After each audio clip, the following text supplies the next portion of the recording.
In this world, mana flows like water, but it's so incredibly potent that only ancient dragons can wield it in its raw form. This means every mage must create a filter called a mana heart circle, a process that typically takes even adults months of training to achieve. But our protagonist Dale isn't like everyone else. As his elf teacher is explaining the procedure and warning him to take his time, he's already finished it. She's completely stunned when he reveals he actually formed the circle. She can't wrap her head around how this little 8-year-old who just began his training pulled it off in mere minutes. However, creating the heart circle is just the beginning. The real challenge lies in learning to release the mana you have accumulated. And this is where Dale proves he's a true prodigy. With his very first attempt, he unleashes an ice bolt so massive, it blasts straight through a giant tree in a flash. His teacher is left absolutely speechless. If this is what he can do with fundamental magic, what kind of power will he unleash once they get into dark magic and necromancy? But before all that, let's explore the secret behind Dale's genius. It all starts with Han Sung, the commander-in-chief of an Earth that had been overrun by flesh-eating monsters. During the war, he was suddenly sucked through a magical portal and transported to an entirely different world, where the local mages greeted him as a hero from beyond the stars. They claimed he was the one destined to save their empire from the Demon King. Han Sung just wanted to go home, but they used a spell to torture and enslave him instead. For the next 10 years, he fought and killed endlessly for the empire, all in the hope that he might one day earn his freedom. He eventually defeated the Demon King, but the empire had no intention of letting him go. Following his victory, they gave him one final task. He was ordered to eliminate the Radiant Knight Sir Batel. Because of the spell, Han Sung was nothing more than a puppet in the empire's games, powerless to resist their commands. In the end, he fought and killed Sir Batel, only to be betrayed when a blade was plunged into his own back. After dedicating years of his life and suffering through torture to serve an empire, they simply discarded him. Count Brandenburg had treated the hero from another world like a disposable tool. The hero's life came to a tragic close as he swore he would never forget the humiliation they had put him through. That very night, his soul found its way into a new body, a child welcomed into the world by Lady Elena. This boy's father was none other than the most powerful necromancer on the continent, Duke Saxon. Just before he died, Han Sung had managed to acquire a stone of reincarnation. It was his only shot at breaking free from the enslavement spell, though he certainly never imagined he'd be reborn into a noble family. The guy was all set to enjoy a cushy, easy life. Of course, all while secretly devising the perfect master plan to annihilate everyone who had wronged him. Duke Saxon soon picked up on the baby's odd behavior. The infant hadn't cried even once since being born. The boy's father started to wonder if this was a terrible omen, but he had no reason to worry. The nanny came to the rescue with her signature move, the legendary butt-paddling of doom. The very same unrivaled hero was now enduring absolute agony at the hands of a babysitter. To make matters worse, the boy's mother then decided she wanted to have a go, all while Han Sung silently pleaded for them to make it stop. His mother raised her hand, but instead of another spanking, she gently caressed him. It was the first time in his life he had ever felt such a warm, soothing touch. Until that moment, Han Sung had only ever known loneliness, but this single act of comfort moved him so deeply that tears began to stream down his face like never before. It was the very definition of making a full-grown man weep. Later in the master bedroom, Dale's parents were talking about how happy they were with his development. The 8-year-old had made them immensely proud, having studied tirelessly since he was just 4. The Duke understood his son's fascination with magic, but his wife gently pulled his face toward hers, reminding Alan of the vow they made to never introduce their young son to the art of necromancy. She repeated her concerns about their promise. Alan reassured her, saying he had a completely different gift planned for the boy's birthday, but a sudden knock at the door interrupted their conversation. The maid burst in, delivering a startling report about Dale's situation. Upon hearing the news, his parents bolted from the room and raced toward the study. They found their son trembling, enveloped in a swirling mystical blue aura. The boy weakly called out to them. Dale's mother immediately began to scold him as she checked to see if he was all right. His father, meanwhile, took a more analytical approach, instantly sensing the raw mana pulsing through the air. Their child was only 8 years old, yet he was already capable of unleashing such an immense amount of power. All at once, the boy's father projected a terrifyingly heavy aura that washed over Dale. When he demanded to know if his son had just released mana, our hero knew he was in deep trouble if he didn't give his dad the right answer. Even Dale was shocked by the sheer volume of mana he'd let loose, and he was certain his father would be furious if he couldn't explain himself quickly. But to his surprise, his dad just smiled, patted him on the head, and told him how proud he was of his accomplishment. He then mentioned what a genuine shame it was that he couldn't personally teach him necromancy. This was a confession our hero found incredibly frustrating. The kid was secretly seething, because being denied necromancy would completely derail his plans for revenge. The boy's mother told him to get some rest while the maids handled the mess. As Dale hurried off, Alan and Elena shared a quiet, peaceful moment. The Duke now had an idea for the absolute perfect birthday gift for his son. Now let's skip ahead to the birthday banquet, because who doesn't love a good party? A huge crowd of nobles from all across the Noir Dukedom had gathered for the event, all of them eager to get a glimpse of the young master. For some of them it had been quite some time since they had last seen him. Meanwhile, the boy of the hour was just relaxing upstairs on the second floor. Dale was channeling some serious introvert energy, thinking about what a total drag it was to have to go down and greet all these people for his birthday. He couldn't help but wonder if his feelings stemmed from how he was treated like dirt back when he was a hero. Even after all this time, having people fawn over him like some wealthy noble's kid still felt completely foreign. As he thought back to what happened the other day, Dale started to reflect on the details. It was all about his mana, which had just burst out of his control. He was actually rereading journals from his heroic past life, despite the incredible talent he now possessed as a young lord. This frustrated him to no end, since it was all for nothing if his father wouldn't teach him necromancy. Dale took to shadowing his parents, trying to figure out how to persuade them, even considering just demanding to be taught directly, a totally reckless idea, and he knew it. Eventually, his mother Elena appeared in a magnificent gown to congratulate her son. The young lord, full of curiosity, asked about the identity of the cloaked figure standing behind her. The person quickly lowered their hood, introduced as the Archmage of the Blue Magic Tower. This beautiful demoness was also a master of the water element, and Elena introduced Sophia as the boy's new teacher. Sophia greeted the young boy as well, declaring her intention to guide him on his path to success. Our guy, meanwhile, was in complete shock, unable to believe a tower master was personally going to be his tutor. This meant his new focus would be on magic that unfortunately was mainly defensive, and not his greatest strength. This just went to show him that Elena, his mother, really didn't want her son dabbling in scary dark necromancy and becoming some cheap imitation of Sung Jin Woo. Regardless, Sophia wanted to have a private chat with the boy, and the young lord agreed. They went out to a snowy field where the Blue Tower's master reminded him that from this day forward, he would only be learning water magic. Interestingly, Sophia could sense his heart was set on something else. She knew he yearned to learn a different art. Her sharp insight stunned him for a moment, though Sophia claimed it was obvious to anyone that Dale was desperate to pursue necromancy and dark magic. The problem was, the Duke's current marital situation was a major issue across the entire empire. You see, ever since the Duke fell for Elena and married her, she became terrified. She refused to let her family get a bad reputation, which meant he couldn't pass his dark magic down to their children. I don't know about you, but this woman was acting like a seriously overprotective tiger mom. She even forced white to be the theme for their wedding attire, instead of the traditional black. Sophia explained that because of that promise, Dale's dream was a long shot, and learning dark magic was off the table. However, this enlightened tower master actually had a proposal. She was willing to convince the young lord's mother, as long as he followed her instructions to the letter. At this, our boy was amazed that Sophia was so accepting of necromancy and dark magic. After all, she was a spirit who revered the natural order, and the act of raising the dead was considered an abomination. The Blue Tower master just laughed, clearly amused by the boy's words. She then asked what he thought about priests who also bring the dead back to life. In her view, the concepts of resurrection and necromancy were essentially the same if you really thought about it. From this conversation alone, Dale could already tell how incredibly wise his new teacher was. She had an open mind, which would probably make her a fantastic instructor. With their discussion concluded, Sophia decided it was time for their first lesson. She knew Dale had already formed a small fragment of a magic circle, so his first goal would be to expand it and complete his first full circle. Dale was excited, believing this method lined up perfectly with his own goals for learning magic. Following Sophia's guidance, he placed a hand over his heart and felt an inner world open up inside him. This world was rich and overflowing with mana, but the catch is that only powerful beings like dragons can fully harness the true power of raw mana. For humans, a filter is needed. It's called the mana heart circle. The idea is to gather the circle fragments around the heart, realign them, and get them spinning. This way, a complete circle creates a current that flows around the heart. Dale followed her instructions flawlessly and achieved his goal. For the next step, she instructed him to rotate the mana around his heart. This part of the process usually takes at least a month, so she urged him not to get discouraged. But here's the truly shocking part: he did it instantly. The 8-year-old's achievement left the Tower Master utterly speechless. The same kid who had just started his training had formed his first circle in just a few moments.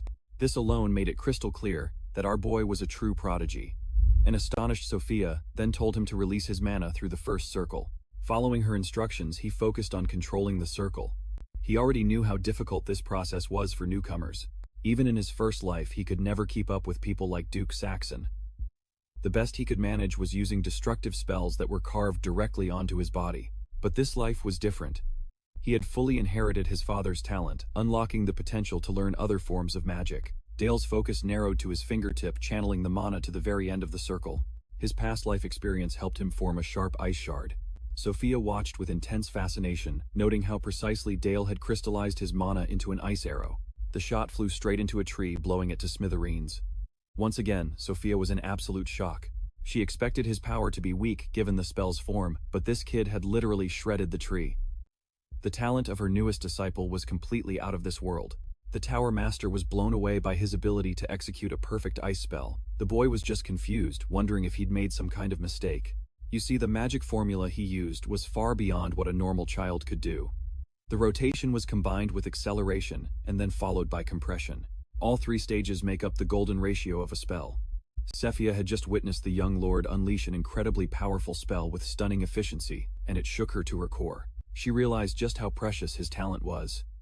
In the very next scene, this woman walks right up to the Duke and bluntly hands him her resignation. The Duke was completely stunned. He couldn't believe a master of her caliber was simply throwing in the towel. But Sophia cut him off, revealing that the boy had terrifyingly unleashed a lethal spell during their very first lesson. The Duke was just too stunned to even speak. She then dropped another bombshell. The 8-year-old was even applying the golden ratio. To put it bluntly, she saw Dale as the perfect specimen to become the ultimate killing machine. The boy's father figured it out. Sophia's defensive teaching style was just a complete mismatch for Dale's inherently aggressive nature. But Sophia shot that idea down, insisting she felt a duty to guide the boy's growth. And honestly, even the Duke thought she was being foolish for backing out now. Things got serious when Sophia brought up the Allen family's dark magic. It turns out she was well aware of Lady Elena's marriage vow. In a somber tone, however, Sophia called them out for holding Dale back, especially given his unparalleled talent. The young master was eavesdropping on this whole conversation but couldn't make out any of the crucial details. He was on pins and needles, worrying about what was going to happen to him. Dale hadn't actually meant to unleash such a powerful spell, and could still picture how pale Sophia had looked when he did. His biggest hurdle was his complete lack of control over his magical output. That was something he knew he had to get a handle on for his own good. His train of thought was derailed by the sudden arrival of his uncle Helmut, who was absolutely delighted to see the young master. While Dale was eager to hear about his uncle's travels, Helmut explained he'd been away on a mission to protect the ducal family, and in the process slay some powerful monsters. Our boy quickly put two and two together and realized Helmut had been fighting inside a dungeon. Let's take a step back to unpack the complexities of this world. Monsters emerge from dungeons, and having one on your land is a death sentence for any noble's territory. Back when the Demon King was around, monsters ran rampant and caused unbelievable devastation. Knights in this era are tasked with one major job: making sure those monsters never spill out again. Their mission is to hunt down and destroy any creature that manages to escape. And Duke Saxon's territory was facing more danger than usual, primarily because Dale had been a hero in his past life. Even though he had spectacularly defeated the Demon King, the Fiend's former territory was kept for the Empire to use. In other words, they were left cleaning up the Demon King's mess. Dale and Helmut's chat was soon joined by another guest, the Duke himself. Allen thanked Helmut for his incredible dedication to the prosperity of their lands. But what truly caught Dale by surprise was the appearance of his mother. Lady Elena greeted him with immense joy, having heard he'd achieved the first circle. They were so happy they even rewarded him with a gift, which got our boy thinking. Dale toyed with the idea of asking for necromancy, but he knew that would just kill the mood. So the kid played a wild card and flat out told his parents to give him a little sister. Both his parents were completely speechless, while Helmut just laughed at the kid's sheer audacity. Later that night, the young master was lying in bed, feeling frustrated about having to play the part of a child just to blend in. As exhaustion took over, he drifted into a nightmare. In it, his former self, the hero Hansung, was once again being backstabbed by that same rotten knight. The man's specter even mocked Hansung for enjoying a cushy new life, and chillingly threatened that the Empire would eventually slaughter him. They would find him and destroy him all over again. That eventful nightmare woke our boy up with an overwhelming surge of mana. His heart ached, like it was about to explode. This was the effect of a mana outburst, a truly violent phenomenon. Dale steeled his resolve, cursing the Empire for hounding him to the very end. He stepped outside for some fresh air, but the mana leaking from his body only grew worse. In his panic, he saw a glimmer of hope. It was Master Sophia who took pity on the boy for experiencing a mana outburst at such a young age. She immediately placed her palm on his chest before siphoning away the effects of the process. Sophia understood that if Dale's magic became corrupted, there would be no one who could ever reverse it. Thanks to her intervention, the violent effects were neutralized. Sophia spoke to the young master, revealing that the nature of magic is linked to the mirror of one's heart. Basically, every mage has a different capacity for magic, simply because of their personality. In Dale's case, his talent was specialized in killing others. This grim gift was as dangerous to others as it was to himself. Handing him a spell book, she declared she would proudly continue as his teacher in a brand new art. The book was all about necromancy. As Sophia put it, it was an interesting twist of fate that they would be sticking together from here on out. This was her birthday gift to the boy, who immediately gave her a tight hug to show his gratitude. A few days passed and we find ourselves just outside the north gate. Sophia had brought him before some rabbits. She wanted this exercise to be similar to the hunting experience Dale had shared with his father. Following her instructions, our boy wound up a heavy-duty spell, ready to send this poor rabbit straight to the afterlife. The shard of concentrated ice shot forward at immense speed, and upon impact it completely vaporized the rabbit's flesh, a true execution. Despite this, Sophia noticed something interesting. Dale had just taken a life without the slightest sign of hesitation. She prompted him to recall what she'd said earlier, about how the same spell manifests differently depending on the mage. The young master didn't understand why that was the case. Sophia drove home the concept that magic acts as a mirror, reflecting a person's soul. This also meant that it laid bare a person's true character. Sophia continued by bringing up spell names like Firewall. In reality, these names only serve to help shape the magic from one's imagination. For instance, the red magic tower values power above all else, while the blue tower emphasizes harmony. Both of them share a different philosophy, which in turn becomes a form of magical binding for them. Philosophy directly influences spells, and serves as the very foundation of the magic system. There were also other towers, like the black, white, and green ones. The lengthy lecture was met with silence from the young master. Sophia figured she might have overdone it. It was time to kick things up a notch with some hands-on necromancy. Using the most basic spell, he focused his power around the rabbit's carcass. Dark violet tendrils began to envelop its body. He then used threads of mana to manipulate its power, as necromancy operates through focal points in the head, spine, and knees. The threads served as a perfect control mechanism, allowing him to execute the spell flawlessly, earning him high praise from his teacher. They wasted no time moving on to the second phase, which involved an ice spell called Ice Armor, to generate a path of sharpened ice. He then reinforced the rabbit with a formidable layer of spiked plating. Sophia complimented the armor's design, noting the little creature was now battle-ready. She wondered just how durable its defenses were, and after launching a volley of ice spikes, she sent a vortex hurtling straight toward it.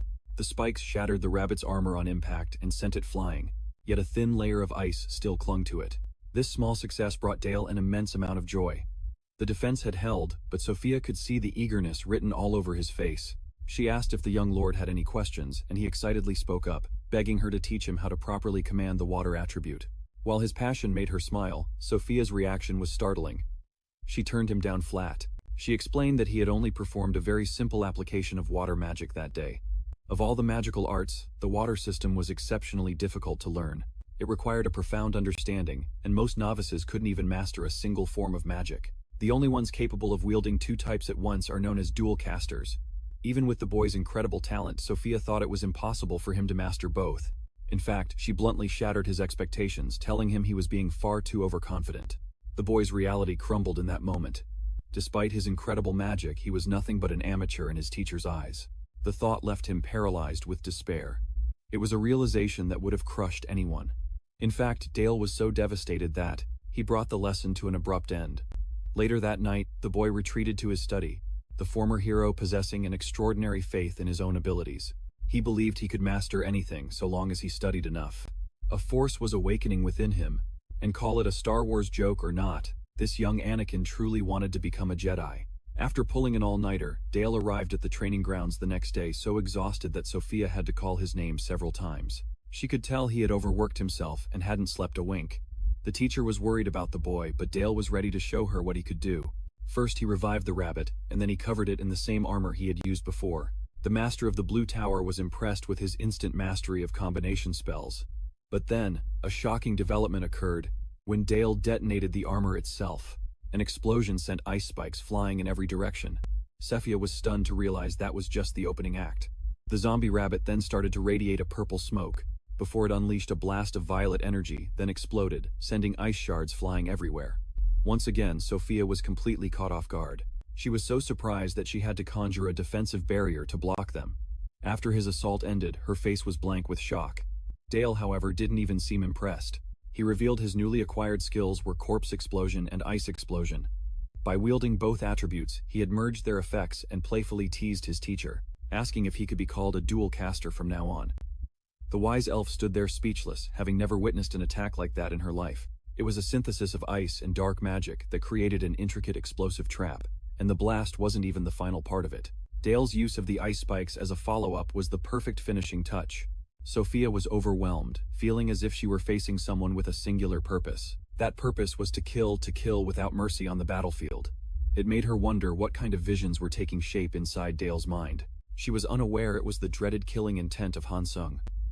The young lord then saw Helmet on horseback, having led his unit back after raiding another dungeon. This time it was just a smaller horde of monsters. Helmet also commended the Black Knights for providing him with excellent support. The Black Knights were a special unit of war veterans who wielded an immense dark aura. They were considered the strongest cavalry in the Duchy of Saxon. Their leader, Knight Captain Helmet, was regarded as one of the 7 most powerful swordsmen on the continent, and the young lord respected him deeply. He begged to be taught some sword techniques, but Helmet politely declined the request, so the boy said his goodbyes and let him continue on his way. Once Captain Helmet was gone, Sophia figured it was time for them to head back as well. We cut to that evening.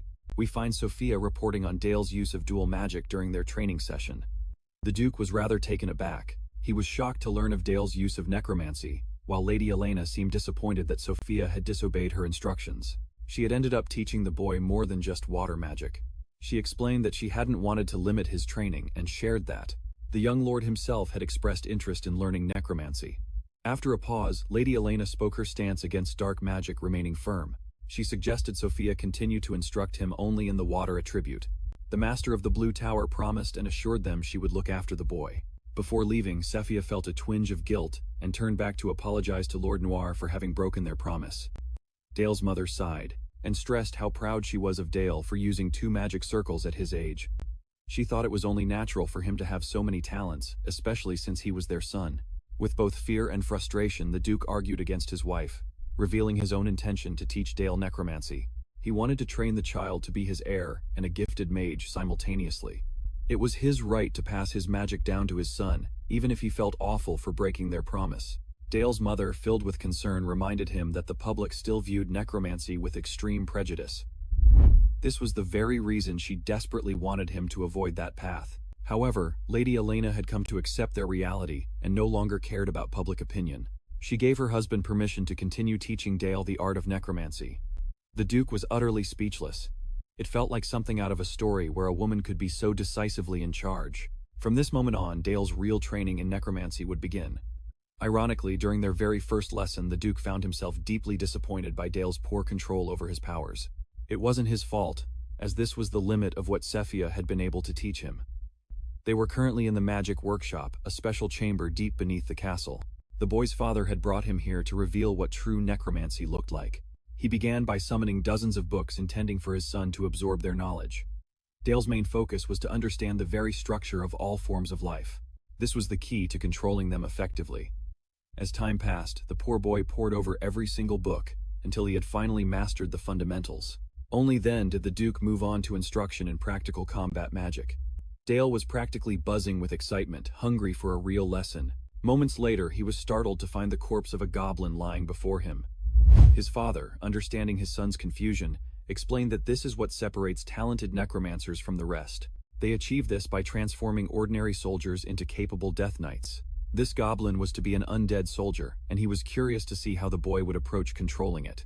Channeling dark magic into his hands, Dale immediately ran into his first obstacle. Manipulating a rabbit hadn't been an issue due to its small size, but a goblin was a far more complex creature. Using threads of mana, Dale's first attempt at a connection failed, but he kept on trying. He wove the threads together, attempting to control the corpse like a puppet. He tried a different approach, but still couldn't get the goblin to budge. Stuck once more, the young master was cornered with no apparent solution. His father stepped in, praising him for at least hardening the corpse's body first. The drawback to this method, however, was that it severely restricted movement. To demonstrate a proper solution, the Duke unleashed his shadowy tendrils. They efficiently enveloped the goblin's body, targeting its ribcage. Normally, a creature's ribcage exists to protect its organs, but a corpse has no need for them, so the ribcage itself was twisted into a set of claws that grew from the undead's arms. This was the art of necromancy, altering the structure of the dead to fit one's needs. Dale was absolutely blown away. He turned to his father asking to be taught the methods of the Noir magic tower. The Duke smiled, proud of his son's sudden enthusiasm. He told the boy frankly that the truth of dark magic lies within death itself. To become the best necromancer, one must first appreciate the weight of life.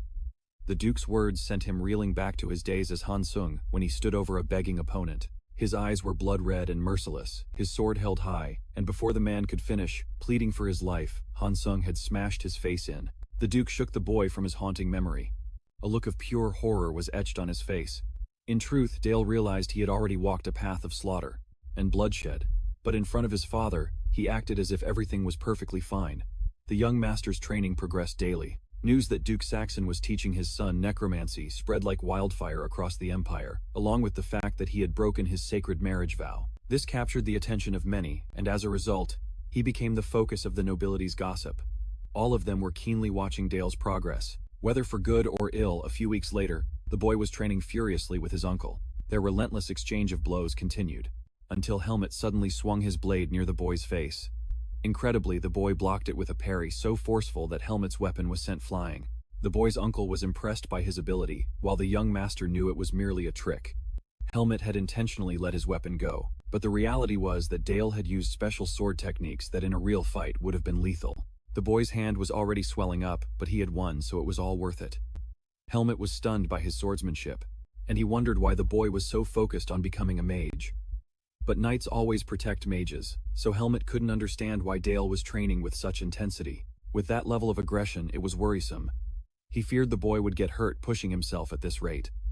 With his hand bandaged, Dale replied with fierce determination. The truth was, he didn't want to depend on guards for his protection forever, but that was just a cover story. This cunning boy's true intention was to learn master-level swordsmanship from his gifted uncle.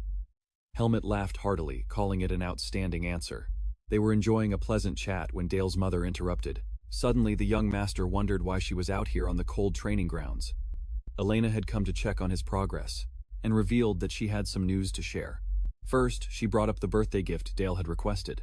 The boy had absolutely no idea what she was talking about, until he remembered his request for a baby sister. That's right, the Duke had taken action that very night, and as it turned out, a baby was on the way. Dale was overjoyed when he heard the news. 10 months flew by and a little sister was born. The young master could hardly believe he finally had a sibling.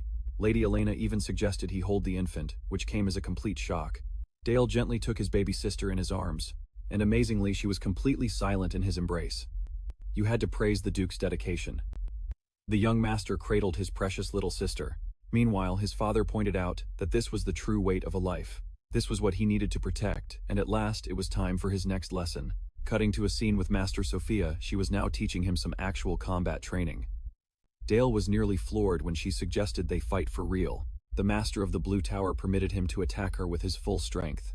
With that, the young master quickly drew a magic circle to prepare a spell. Sophia was eager to see how much the kid had grown, but his first move was to fire an ice bolt straight at her head. She just casually batted it aside, calling it a sluggish opening. His next shot met the same fate. Then she called him out for holding back. Dale was stunned, realizing she'd seen right through him. With a kind smile, Sophia offered her own first strike, even warning him to throw up a barrier. Terrified, the young master barely managed to block the attack. Any slower and he would have been seriously bruised. Sophia was pleased with his quick reflexes, summoning ice armor at the last second. That desperate defense had actually worked, but now she wanted him to stop holding back and come at her with everything he had. Placing a hand on the ground, Dale began manipulating the very molecules of the floor, raising a massive wall of ice. This colossal barrier stunned Sophia, who had no idea what he was planning. She could tell just by looking that the ice was incredibly dense, meaning it would be tough to break. Still, she couldn't figure out why he would choose a defensive move like an ice wall. The only thing that came to mind was that perhaps the young master was just stalling for time to recover his strength. Oh, but none of you are ready for what he did next. The kid transformed the entire solid wall into a complex honeycomb structure. His goal was pure destruction. With a single word, Detonate Dale unleashed the wall's power, blowing it up right in Sophia's face. As the ice shards vanished, the young master felt confident that he had just landed a decisive blow. He'd packed the wall with dense ice, then forced it to explode outwards like a shotgun blast. It was the kind of attack that was nearly impossible for anyone to escape from unharmed. When the dust cleared, our boy's jaw dropped at the horrifying sight of his teacher's shattered body.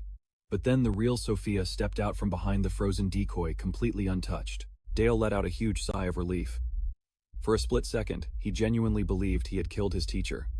It turned out Sophia had cast an illusion at the last moment. She praised him for his impressive command of magic. Despite her last-second defense, Sophia still walked away with a scratch on her cheek. It was incredible to think that a boy who could only wield first circle magic had managed to injure a tower master. Dale apologized for hurting her, but she was genuinely thrilled. She was excited that he'd landed a hit because it proved he was finally going all out, and trusted her enough to handle his full power. Wiping the blood from her cheek, she declared him an excellent student. It blew her mind that he could improvise such a ridiculously complex spell formula on the spot. Dale gave her all the credit for his training. The truly hilarious part is that while Sophia is all smiles here, the very next scene shows her in a state of utter despair. Even the Duke was like, "Whoa, what in the world happened to your face?" Sophia just claimed she got careless and let an attack slip through. Duke Saxon respected her for taking a hit, but in reality, Sophia loved the process of honing Dale's skills. The Duke then mentioned he had another request, which made Sophia light up with curiosity. He explained that a band of orcs had invaded the mountain range, a routine threat that a cavalry unit could normally handle. But this is where things got interesting. This man was about to send his son, who was barely 10 years old, onto a live battlefield. Sophia immediately objected to this plan, stressing that the boy wasn't prepared for a real fight. However, Dale's father assured her the kid wouldn't be on the front lines. Their primary mission was to defend their territory as part of their duty to House Saxon. Radiating a sinister, dark energy, the Duke was determined to make his son understand his responsibilities. A bit lost, Sophia asked for her instructions. It turned out Dale would be given a trusted family artifact for this mission, and she was tasked with teaching him how to control it. Now let's take a minute to discuss artifacts. These are items infused with magical power, activated either by channeling mana into them, or by offering up a part of your own life force as payment. Typically, the more powerful an artifact is, the more dangerous it is, with some even being fatal to their wielder. House Saxon had a massive collection of these things. As both the Duke's heir and a key member of the upcoming battle, Dale was being led to their artifact vault. This was all a surprise to the boy, but he was absolutely thrilled at the prospect of getting some real combat experience. Duke Saxon laid out their mission to lead a subjugation team and completely wipe out the orc horde. But before that could happen, the boy needed to learn how to properly command the power of darkness. Before him lay 3 incredibly powerful artifacts on display. The Saxon family possessed a treasury of relics gathered after they conquered the Demon King's domain. These were far beyond ordinary magical items, which was obvious from the overwhelming flow of mana they emitted. The Duke warned that their immense power also made them incredibly treacherous. It was crucial for Dale to gain absolute mastery over any of them before he even attempted to use one. Speaking of Dale, the kid just wandered off, completely ignoring his father. The Duke looked around helplessly, wondering where his son had gone. Meanwhile, the boy was exploring the vault, searching for an artifact that felt compatible. One particular item seemed to call out to him, sensing his deep-seated need for revenge against his enemies. This bloodthirsty item, along with many others, tried to seduce him with its raw power. Dale realized they could sense the ancient bloodline of Hansung flowing through his veins. Yet he couldn't choose based on their calls alone. He was searching for something with even greater potential. Then one item caught his attention. It was a cloak known as the Shadow Cloak, and it had a long and storied past. Ages ago, during the time of Hansung, this top-tier artifact was once wielded by a duke in the Demon King's army. Its unique power to manifest and control shadows made its user an absolute nightmare to fight. Intrigued, the young master immediately put it on just as Sophia and his father noticed and yelled his name. In an instant, the cloak pulled him into a different dimension. The moment he wore it, he could feel its consciousness. This artifact possessed a bottomless hunger. Its previous owner could summon a whirlwind of shadows at will, twisting the darkness to their bidding. But to unlock its full potential, Dale's objective was to defeat the creature that resided within the relic. He had to bring it under his control. The shadow entity retaliated by creating dark monsters to try and overwhelm the boy.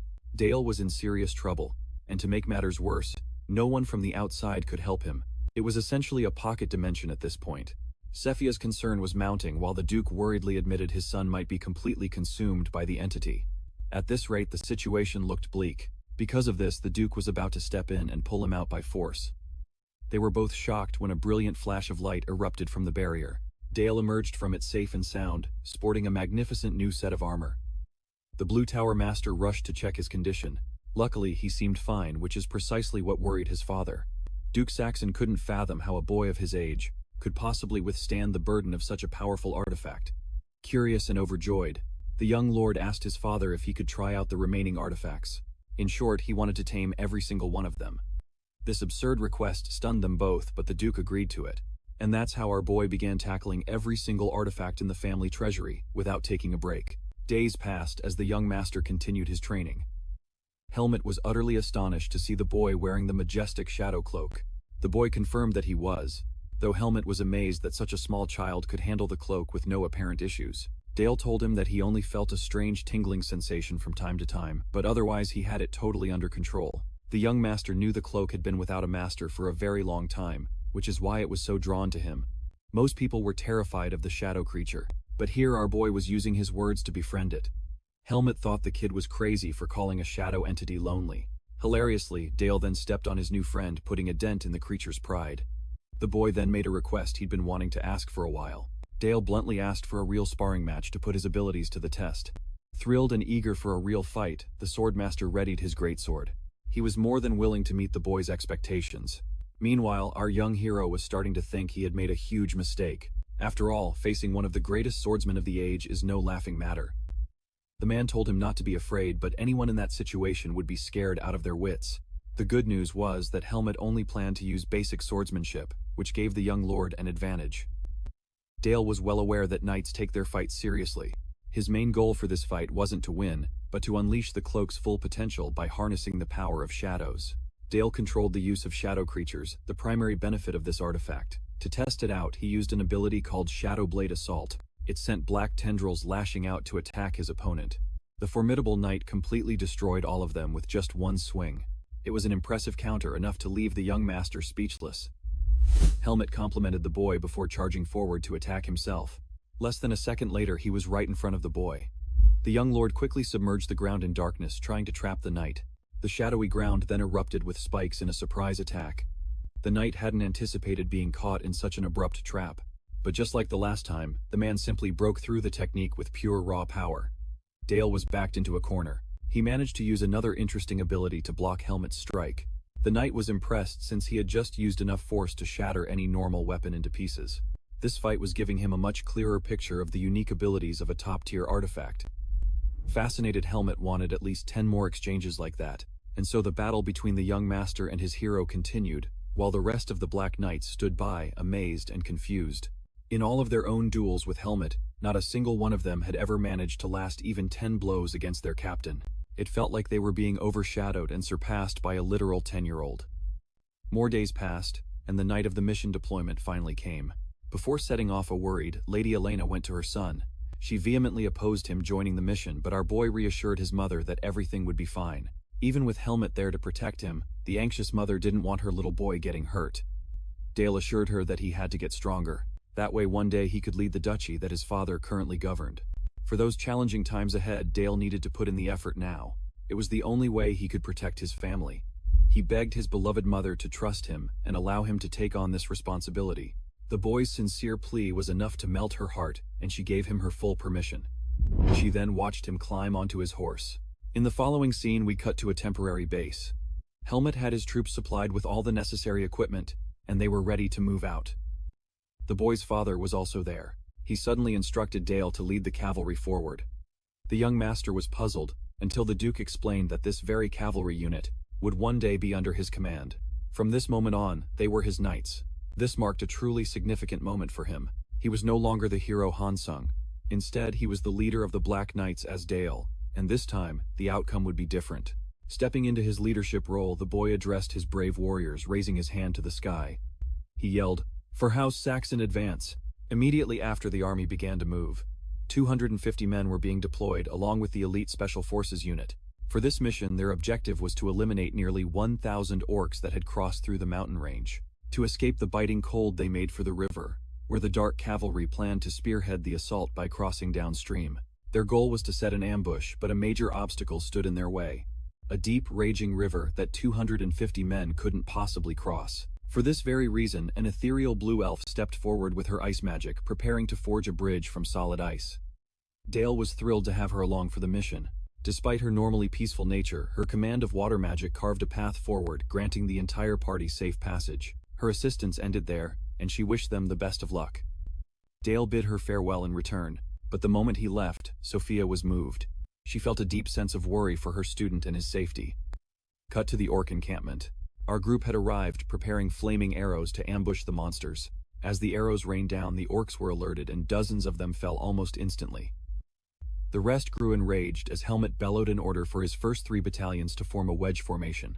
They spearheaded the charge while the commander observed from a higher vantage point, turning to Dale for his assessment. The analytical young man noted the horses were moving at nearly 40 kilometers per hour.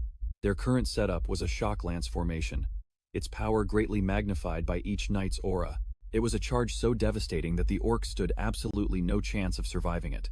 Based on the situation, even Dale had to admit this battle was completely one-sided. And while the Duke acknowledged the cavalry's immense power, Helmet urged the boy to remain vigilant. They hadn't won yet.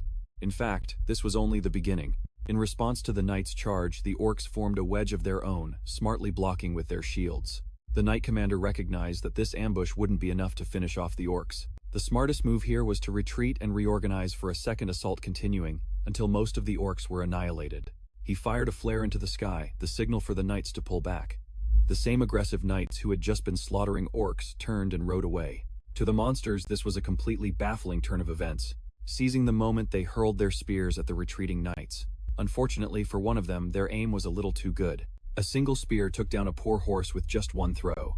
Keep in mind, this is a pivotal moment for Dale, who was clearly stunned by the fall of an ally. The men behind him, all war experts, already considered the downed man dead, even if he was only wounded. The defenseless knight couldn't do anything on the battlefield, where an orc was closing in to finish him off. Absolutely furious, the young master glared at the adults, questioning their refusal to do anything. The 2 men stayed silent, knowing they had no good answer for him. The knight was about to be torn to pieces, and Dale wasn't fast enough to save him on horseback. Instead, he focused his energy inward, intending to use an ability to pierce the orc with a long-range shot. A typical orc has incredibly thick skin, making for a tough defense. For this to work, Dale planned to modify his ice arrow formula. Taking creative inspiration from a bullet, he also calculated the necessary trajectory to aim his new weapon with precision. With the basic principles figured out, the boy genius transformed his ice arrow into a projectile inspired by the Barrett M98B. With his finger pointed at the giant beast, he fired an unbelievably fast shot that pierced clean through the orc's hip, severely injuring it with one clean hit. The Duke was captivated, while Helmet was impressed by Dale's perfect trajectory. Seizing this opportunity, Dale charged directly into the battlefield. The Duke had no intention of stopping his son. In fact, his face was filled with pride. He couldn't believe his son had managed to create such a unique and insanely destructive formula. It was a clear sign that Dale's inner world was nearing completion. As our boy charged onto the battlefield, he noticed a unique movement pattern from the orcs. They were regrouping for a different tactical response. Dale wanted to save the knight, but was facing 2 problems. The first issue wasn't a major concern, but the second, involving his original combat formula, was that it was simply too long to be used in a real fight. He points out how simple formulas in mathematics, like the very basic one you see on screen, are shortened to make everything easier. In the same way, Dale intended to shorten his own formulas. This time he drew inspiration from an Ice 98 Magnum instead of the Barrett. Although it still seemed a bit long, the cunning young master was thrilled to test it out once again, deploying his ice magic. He took aim and completely blew the orc's head off with an ice bullet, the piercing round killing it instantly. As the helpless knight staggered about, wondering why the young master would risk so much just to save him, Dale dismounted his horse, reassuring the man that he was now safe. He would never become the kind of leader who abandons his own men after they've served him. If you ask me, that was a direct slap in the face to his father and uncle. Well, he'd better live up to those words, because 2 more hideous beasts were rapidly approaching. Instead of using ice magic this time, our boy commanded darkness, engulfing the area with black slashes. This skill is called Shadow Blade, and it slices through everything within its range. It was like Sukuna's domain. Heads were being severed while a cloaked entity devoured their bodies. This thing literally chewed them up like fried chicken, leaving only bones behind. The last orc watched in horror, realizing it was completely doomed. Dale scoffed at its futile bravery before slaughtering it with an ice bullet, and just like that, the entire group was taken care of. Unfortunately, even after saving the knight, it looked like the guy's leg was broken and he couldn't move. You just get the feeling this dude is getting fired the second they get back. Our boy scoops him up in a classic princess carry, returning triumphantly without a scratch, as Commander Helmet eagerly leads the counterattack. Seeing their young lord's heroic display, the morale of House Saxon's soldiers skyrockets, and they're more fired up than ever. In the following scene, we find out they apparently handled the entire orc force off-screen, marking the mission a total success. The victory lap is cut short, however, as the Duke pulls his son aside for a private chat, sternly asking why he acted so recklessly in battle. The Duke has a look of pure thunder on his face, and it finally sinks in for the young master that his father is giving him a serious dressing down. Dale confidently throws his dad's own words back at him, reminding him he once said Dale would command the cavalry, and his recent actions were just him living up to that potential. His father immediately dismisses that flimsy excuse, which is a real eye-opener for the young master, who knows how much his father values his men. But how does that connect? Dale retorts by questioning why his father would just watch his men die, but the Duke clarifies that knights entering the fray never expect to be rescued. They are fully aware of the risks, yet the boy insists that saving the soldier was still the right thing to do. The Duke's anger flares as he explains that the boy's heroics just set a dangerous precedent for everyone. Because he rescued one soldier, now all the other knights will harbor a hope that someone will swoop in to save them too, a truly devastating point. The logic starts to click in Dale's mind, and the Duke presses further, asking how many knights the boy really thinks he can save with that mentality. Dale is left speechless as Duke Saxon states plainly that the knights are trained for this, and he will not be intervening on their behalf. The only time he would step in is if he saw them truly pushed past their absolute combat limits as a way of honoring their dedication. Unfortunately for our hero, his dad is making some incredibly solid arguments that he simply can't find a way to refute. This was a hard lesson Hansung had learned in his previous life but had somehow forgotten, and after laying down the law, the Duke's tone softens. He assures Dale he's immensely proud of his fighting spirit, and intends to sharpen that skill for the fights ahead, officially closing the subjugation mission as a success. With that, the company heads back to the castle, where it isn't long before the story of a young lord saving a knight spreads like wildfire among the people. The tale quickly gets blown completely out of proportion, with some rumors claiming Dale took down 1,000 orcs all by himself. He finds the whole situation mortifying when walking through town, but he has to admit it's making the people in his territory happy. A few more days go by with Dale keeping up his routine at the training grounds, but when the knights spot him they erupt in cheers, making him even more flustered. Helmet just has a good laugh, and tells him to embrace the praise, while everyone raises their fists energized by the goal of becoming stronger. Dale is enjoying their infectious passion, when a maid suddenly appears to announce that new visitors from House Orhart have arrived. Our hero thanks her, clearly anticipating a specific guest, which brings us to the Marshall family known as House Orhart. They are a renowned family founded by the Patriarch Bardell, the Divine Sword, shortly after the Unification War kicked off. Tragically, the Patriarch Bardell and his entire house were completely annihilated, and Dale notices a deep sadness cloud Helmet's face. It turns out his uncle was personally mentored by the Divine Sword, who set him on the path to knighthood, and as they head to the throne room, our hero understands. He finally gets why his uncle seems so uncomfortable just as the Duke congratulates him on his diligent training, and the butler announces the guests. A blonde woman and her daughter enter with incredible poise, though they have no attendants.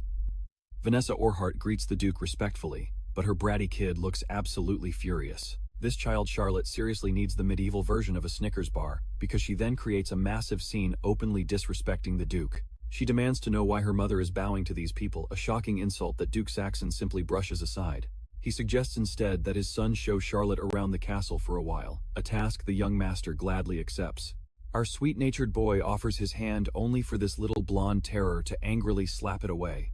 In fact, she struck his hand so hard it instantly swells and turns bright red, leaving Duke Saxon enraged, Lady Elena horrified, and Charlotte herself looking shocked. But instead of backing down, she digs herself a deeper grave by calling them all a bunch of shameless nobles. Vanessa immediately scolds her daughter and demands an apology, but Charlotte just storms out of the room in a rage. A humiliated Vanessa is left trying to smooth things over after her daughter's appalling behavior, prompting Lady Elena to ask what made her act that way. We learn that Count Brandenburg was recently put in charge of their territory, and yes, it's the same monster who ruined Hansong's life. The man is publicly known as the Empire's Holy Knight, making him famous, but he's also earned the notorious nickname, the Pig King. This is because the vile man is obsessed with producing the perfect heir by fathering a child with a master swordswoman, and his current target is Charlotte. It doesn't matter to him that she's just a little girl. His intentions are sickening, and Vanessa even reveals the fiend already tried to get his hands on her once. The little girl is deeply traumatized, and while Vanessa is desperate to protect her daughter, there's very little she can do on her own. Her family has been wiped out, leaving her as a fallen noble, which is precisely why she has come today with a formal request. She pleads for Duke Saxon to take her on as a household maid. a position that would shield her from Brandenburg's filthy grasp. Meanwhile, out on the training grounds, Dale finds a very agitated Charlotte, but he approaches her without the slightest hint of rudeness. This actually seemed to calm the girl down a bit. She even started asking about his hand while the young master was thinking to himself that he was after all just dealing with a child. Eventually, the girl drew her sword in one swift motion, pointed the blade at him, and commanded Dale to have a match with her. This sudden invitation caught him completely off guard, making him realize this kid truly didn't care about anything, and just did whatever she pleased. The young master had no real desire to fight, but this young lady had heard the many rumors about the boy who saved a night princess from a battlefield and massacred 1,000 orcs. She wanted to experience victory against such a formidable opponent, so she could be known as the strongest in the empire. In doing so, she could show the world that her family had no need for assistance from the despicable Count Brandenburg. The moment he heard that name, his expression shifted to one of absolute rage. How could he ever forget that scoundrel, the one who backstabbed him and ended his life? He could clearly see this girl also held a deep grudge against their mutual enemy, which meant there was a chance for them to become allies. Before forming any alliance, however, he wanted to teach this girl a humbling lesson in reality, so he decided to grab a short sword from a nearby rack, and then taunted Charlotte for being just a kid, an insult that managed to provoke her so much she was ready to go all out against him. Looking ferocious, Charlotte lunged forward with incredible speed, but her sword was soundly blocked by him as she tried to strike him again and again. She was draining every last bit of her strength, while Dale, on the other hand, barely looked strained as he analyzed Charlotte's fighting style.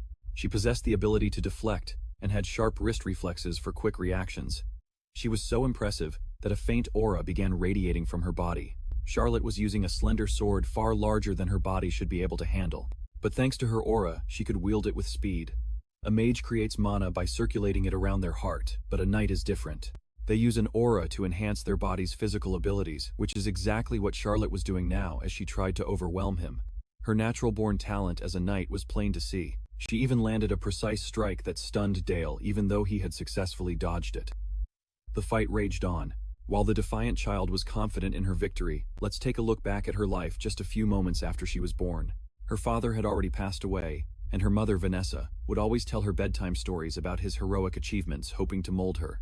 As the proud daughter of the almighty sword god, Charlotte began training relentlessly from a young age, even after her family's downfall. She refused to give up, but despite her unshakable determination and perseverance, she was constantly being countered by the boy in front of her. Dale's flawless defense insulted her to the point that she overextended herself and made a crucial mistake. Seizing the opportunity, the young master knocked her weapon into the air, bringing the battle to a close. The mighty daughter of the sword god suffered her very first defeat. Wondering how she could have possibly lost, she burst into tears over her failure. Meanwhile, the boy standing before her had taught her a vital lesson. Charlotte's mistake was clinging to her father's identity. Dale bluntly showed her the reality he envisioned by emphasizing just how weak her current strength truly was. In fact, Count Brandenburg was far stronger than even Dale's current version. Defeated and lost, Charlotte begged for an answer about what her next step should be. It was then that Dale declared his name as the protector of the House of Orhart from this day forward, promising the young lady that House Saxon would defend her until she was strong enough to defeat Brandenburg. Confused, Charlotte asked why he would go to such lengths for her, and the young master simply expressed that she was worthy of it as long as she swore loyalty to their house. Wiping away her tears, she accepted his offer and knelt before the young master, vowing to serve him as his knight. Although it might have seemed like a frivolous and childish promise, Dale could sense the fierce determination behind it and understood her feelings. Later, he went to his father to formally announce Charlotte's appointment as a new maid. The Duke was astonished to see the girl's change in demeanor. Dale simply told his father about a promise the two of them had made an oath to protect the House of Orhart. This revelation troubled the Duke, and he asked if Dale was using the family name out of pity, a thought the young master vehemently denied, and revealed an even grander ideal: he wanted to acquire the talent from the sword god's legacy. That vow would create a new sword god, one who would one day become a tremendous asset to their family. Impressed by this answer, the Duke praised his son. Dale was thrilled to have gained a new ally, and believed this would even wound Count Brandenburg's pride. Speaking of that scumbag, he was currently in Malberg, roaring at the top of his lungs. After hearing the news about the girl's newest allegiance, the evil knight was furious that his useless underlings couldn't even capture a single girl. Even after sending assassins, it turned out his men had been killed before they even infiltrated the Saxon household, which meant Charlotte must have been the one to kill them. Enraged, Count Brandenburg reached for his sword, and as he held the weapon, he relived the joyful memory of betraying Hansung on the battlefield. Like a true psychopath, this man was completely obsessed with his sword, calling it his fiancée, and other such things. At this rate, he might as well just shove it up his own behind. He had a maniacal obsession with his weapon, being inherited by a capable successor. Count Brandenburg ordered his servants to contact the Thieves' Guild. He intended to send even more people into the Saxon family's territory. He was even willing to pay them enormous sums just to capture Charlotte. A week had passed since Charlotte swore her fealty. She had to train relentlessly to qualify as a proper maid, and she also sparred with him for physical training. Helmut was observing their spars as they faced off once more. Dale fought with a short sword and took the offensive this time, forcing her to hastily parry his blows. The swordmaster noticed she was being overwhelmed, but had never imagined such a fierce duel could happen between two kids, even if they couldn't compare to real knights. His sheer killing intent paired with razor-sharp reflexes was a lethal combination. The young master suddenly flung back his cloak, revealing his weapon in a flourish that completely surprised Charlotte. She lunged, genuinely trying to run him through, but Helmut intervened and called a halt to the spar, though the knight did commend her performance. She waved off his platitudes and insisted on a real critique right away. Helmut started by questioning if the young lady even understood her own weapon's fundamental properties. Up to that point, she had only been using it for thrusting attacks, but in truth, the weapon's real power lay in sophisticated footwork. The problem with fighting Dale was his knack for dodging, while simultaneously closing the distance. The moment she felt pressured, Charlotte should have focused on creating space between them. A major drawback to defending with a rapier is that it rapidly loses its precision. Unfortunately, Helmut revealed that this meant Charlotte would need to fundamentally rebuild her combat style from the ground up. Even her stance and overall fighting form were riddled with weaknesses.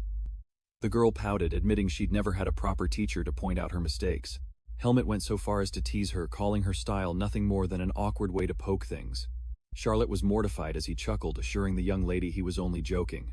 Meanwhile, Dale could only wonder just how much she would improve under the tutelage of one of the greatest swordsmen alive.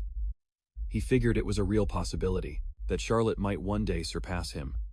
In the following scene, we dive into his magic training. Dale understood that the process for adding more magic circles was always the same, but there was one catch: it took an immense amount of time. We're talking decades of work just to see improvement. So it came as a shock when Sephia learned that the prodigious young master had already completed his second circle. In their world, the power of magic circles is gauged in RPM, or rotations per minute.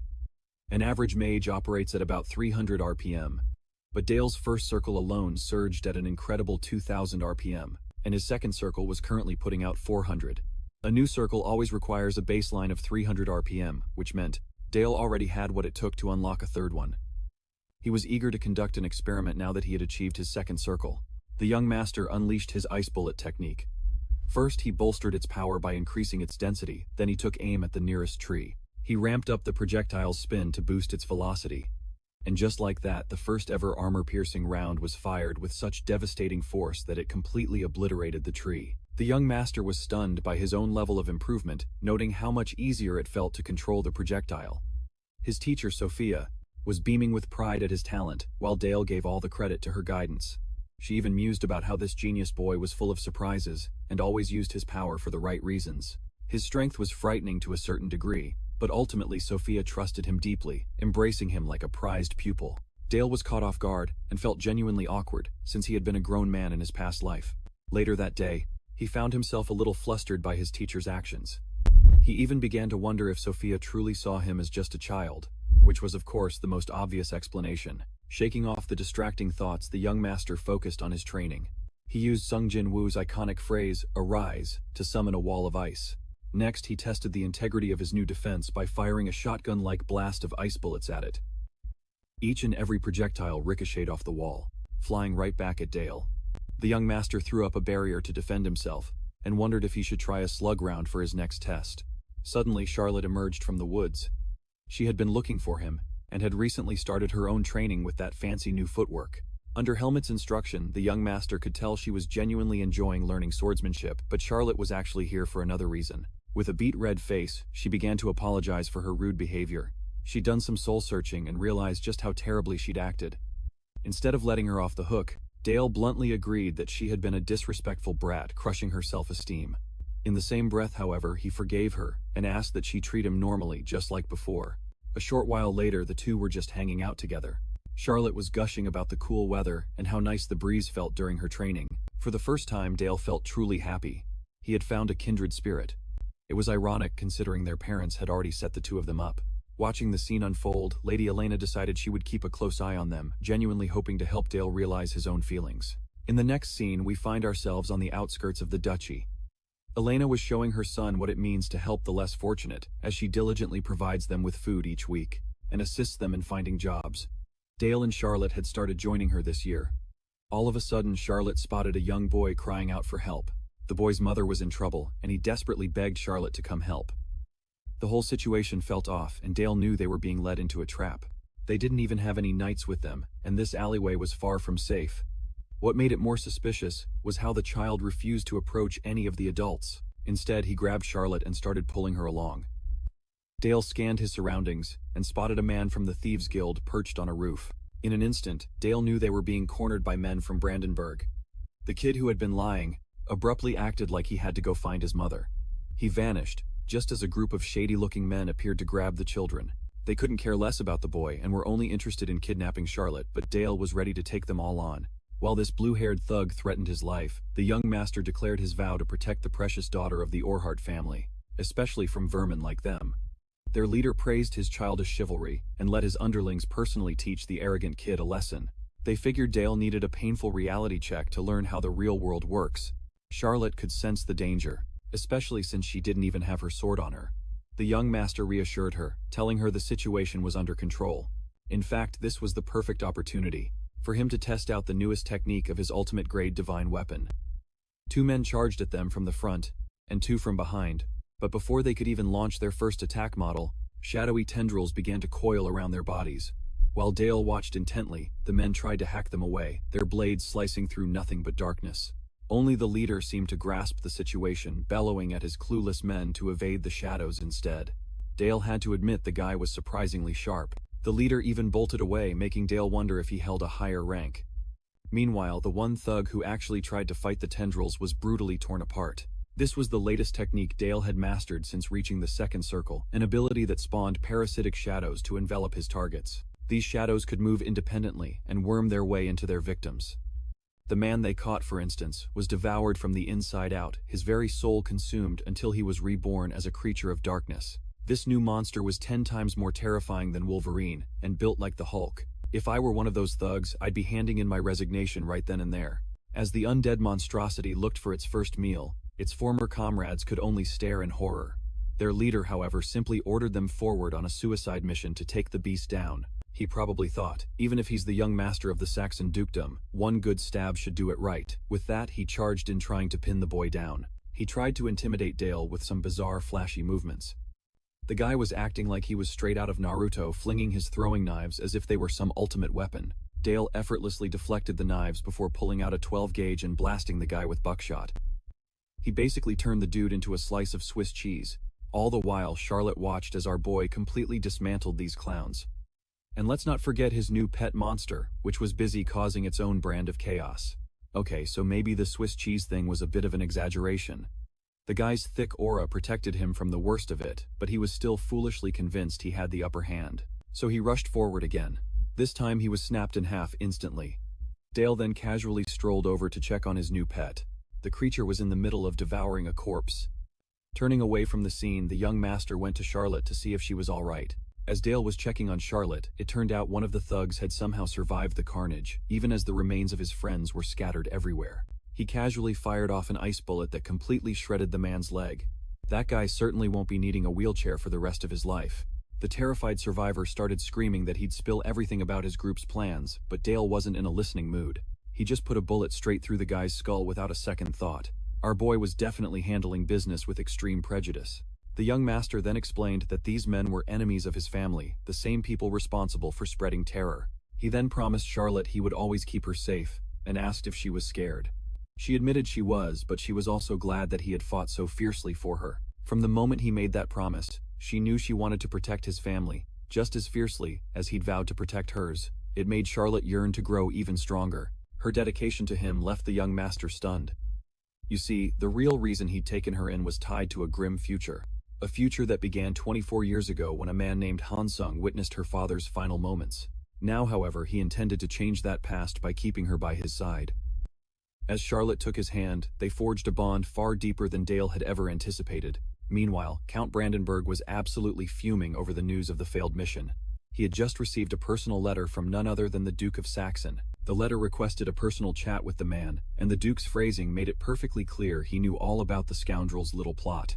Brandenburg knew that even with his title as the Divine Sword, he was in no position to decline. A few days later, they arrived at the ducal castle. Brandenburg showed up looking more anxious than ever. Duke Saxon greeted him with a tauntingly humble welcome to his home.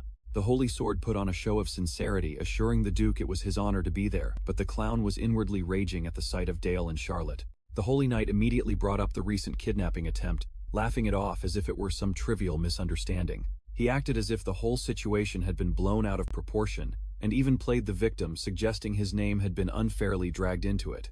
In response, the most powerful necromancer of the age unleashed a suffocating veil of shadows. The sheer pressure was crushing the Holy Knight and his entourage. Only the man's powerful sword allowed him to withstand the assault. His men, however, were not so lucky. They were instantly reduced to dust in the most horrifying way imaginable. Count Brandenburg was floored by the sheer scale of the Duke's power. His expression shifted to one of pure terror as he realized he had messed with the wrong person and was about to pay the price. Duke Saxon had just used an advanced dark magic spell to completely annihilate a squad of elite knights. All pretense vanished as the Holy Sword began to plead for his life, but the Duke simply commanded him to kneel. Brandenburg tried to reason with him, protesting the sheer audacity of his demands.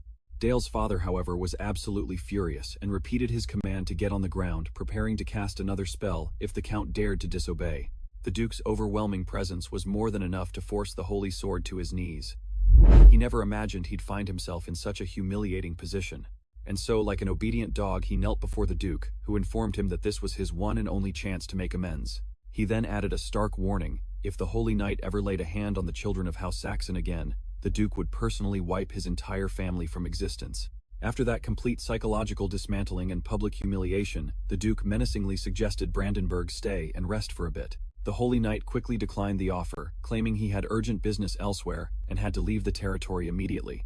The Duke bid him a cheerful farewell as the disgraced knight made his pathetic exit. Dale couldn't hide the massive grin on his face. He was absolutely relishing the sight of his father putting that jerk's ego in its place for once. But this very moment was fated to set off a butterfly effect that would soon send shockwaves across the entire empire. It's always the small sparks that grow into an inferno that consumes everything. In that future, an older Dale would be the one to finally defeat the Holy Swordsman, a conflict sparked by the news of the swordsman's humiliation at the hands of the Duke of Noir. Model. Out of nowhere, Dale's dad reveals a collection of bodies, every single one of them killed by Dale himself. Sophia is absolutely horrified when she sees the brutal aftermath. These guys were riddled with holes, their insides completely torn apart, all by a kid. For a second, she starts to question everything.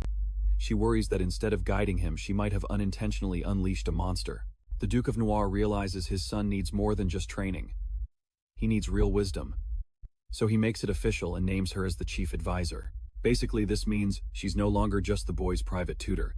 She now holds a formal title within House Saxon. Dale's future really depends on Sophia's ability to shape him. The Duke himself admits he can't raise his son alone. It's only with her guidance that the kid will ever reach his true potential. Sophia gets it now. She knows what she has to do. Her plan is to understand the world through Dale's eyes, and that will determine her next move. Time flies, and before you know it, the young master turns 10 years old. His birthday bash this year was a whole different level though, because some big-shot nobles from the Emperor's court actually showed up. The biggest name on the guest list was the well-respected Marquis Eurus, and he seemed particularly interested in our protagonist. But let's rewind a bit. All the nobles there were seriously impressed with the party House Saxon was throwing. See, the most powerful nobles from the capital were all part of the Emperor's inner circle. These were the guys pulling the strings on every major decision in the empire. Our hero knew exactly why these snakes had slithered into his birthday celebration. They were there to send a message to House Saxon. A quiet warning from the royals. We're watching you, and we haven't forgotten what you did to Count Brandenburg. And the guy leading this whole operation, none other than Marquis Eurus, the man face to face with our hero. He was the chosen messenger, and he casually introduces himself to the Duke's son. This Lord Crimson is actually the head of the Red Tower, a place famous for its overwhelming power. The Red Tower's whole philosophy is about total domination. It's what turned them into a bunch of merciless executioners with insane ambitions. Even back in his past life, Hunsung was tortured by these very mages from the Red Tower. Fast forward to now, and Marquis Urus is greeting the young genius everyone in the Empire is buzzing about. He even brings up the wild rumors about the kid single-handedly taking out 1,000 orcs. Dale just smiles through the compliments and tells the Marquis to enjoy the party. A few minutes later, though, he slips outside for a breath of fresh air. As usual, our boy is a total introvert who can't stand crowds. Honestly, he'd much rather be training than schmoozing at some party. Plus, there was the danger of someone figuring out her identity on his birthday, especially with all these shady nobles already keeping a close eye on him. All of a sudden, he hears a woman scream, followed by the sound of a man trying to force himself on a maid. Without a second thought, Dale bolts over to see what's going on. He finds one of House Saxon's maids being cornered by some fat slob who can't control himself. And to make matters worse, the piece of trash actually pulls a knife on her. He's threatening her life, and with everyone inside partying, there's nobody around to help her. Dale gets there in the nick of time, catching the creep in the act. The red-headed pig is totally spooked by his sudden appearance as the kid marches right up to the sleazy noble. And this guy has the nerve to offer the Duke's son a lesson. He actually suggests using the maid to demonstrate how adults get it on. Dale is absolutely furious. He points a finger right at the noble, tells his maid that this will all be over in a second, and starts pouring mana into his magic circle. Now Dale knows this world runs on a rigid social ladder, which means a kid like him attacking a noble is completely unthinkable. Dale fires an ice bullet that just grazes the noble's cheek, scaring the crap out of him and making him fall flat on his butt. But social status or not, Dale won't compromise his principles. He just attacked a noble who serves the Emperor, leaving a neat little scratch on his face. The noble flips out over the kid's reckless move. But Dale has no time to argue with a pig, which is exactly what this guy is. He commands the man to kneel. When the noble hesitates, our hero just roars the command again, even louder. He's definitely his father's son. Dale completely humiliates the noble, forcing him to get on his knees and apologize to the maid. The lowlife is floored by the kid's boldness and tries to pull rank, reminding him that he's an official from the Empire. He even calls the maid a commoner, saying that kneeling to her would be an insult to the Emperor. Dale backs him into a corner and snidely asks if the Emperor also enjoys messing with women in his court. That comment is so out of line that the noble starts screaming at Dale, and that's when the Duke, along with the other nobles, shows up. Lord Crimson is clearly enjoying the show, making snide remarks just to annoy the Duke. As expected, Dale's father loses his temper. He yells at his son, but the young master fires back, declaring that this man attacked a maid of House Saxon. What's really crushing is that his own father doesn't back him up. Instead, he sides with Lord Petro to keep the peace. But Dale isn't backing down, still threatening the slimy noble.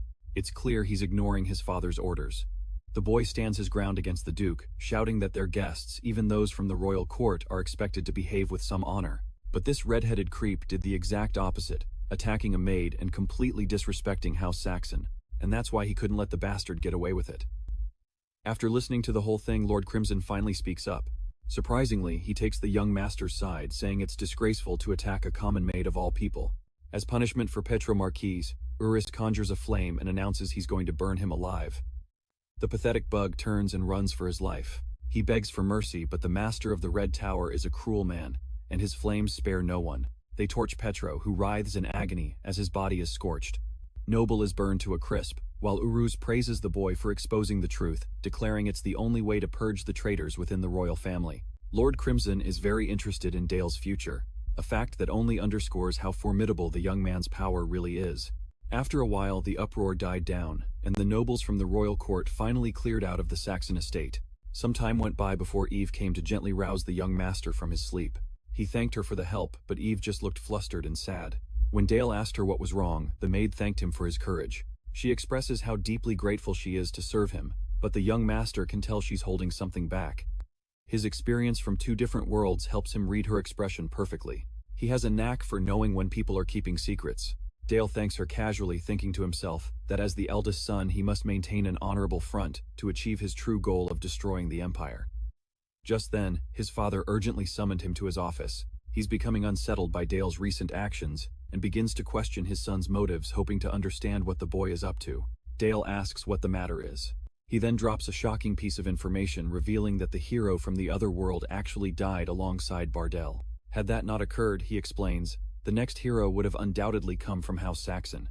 This news sends a jolt of pure shock through his father, who immediately denies it could be true. Dale speaks with total confidence, remembering how he learned of the Empire's conspiracy against House Saxon in his previous life. The Empire intentionally betrayed the hero Hansung because they feared he would become a major obstacle if he ever turned against them. Even though Hansung had soundly defeated the Demon King and brought peace to the lands, the empire never actually bothered to cleanse the Demon King's domain. Rather than eliminating the corrupted land, they started developing it for their own personal use.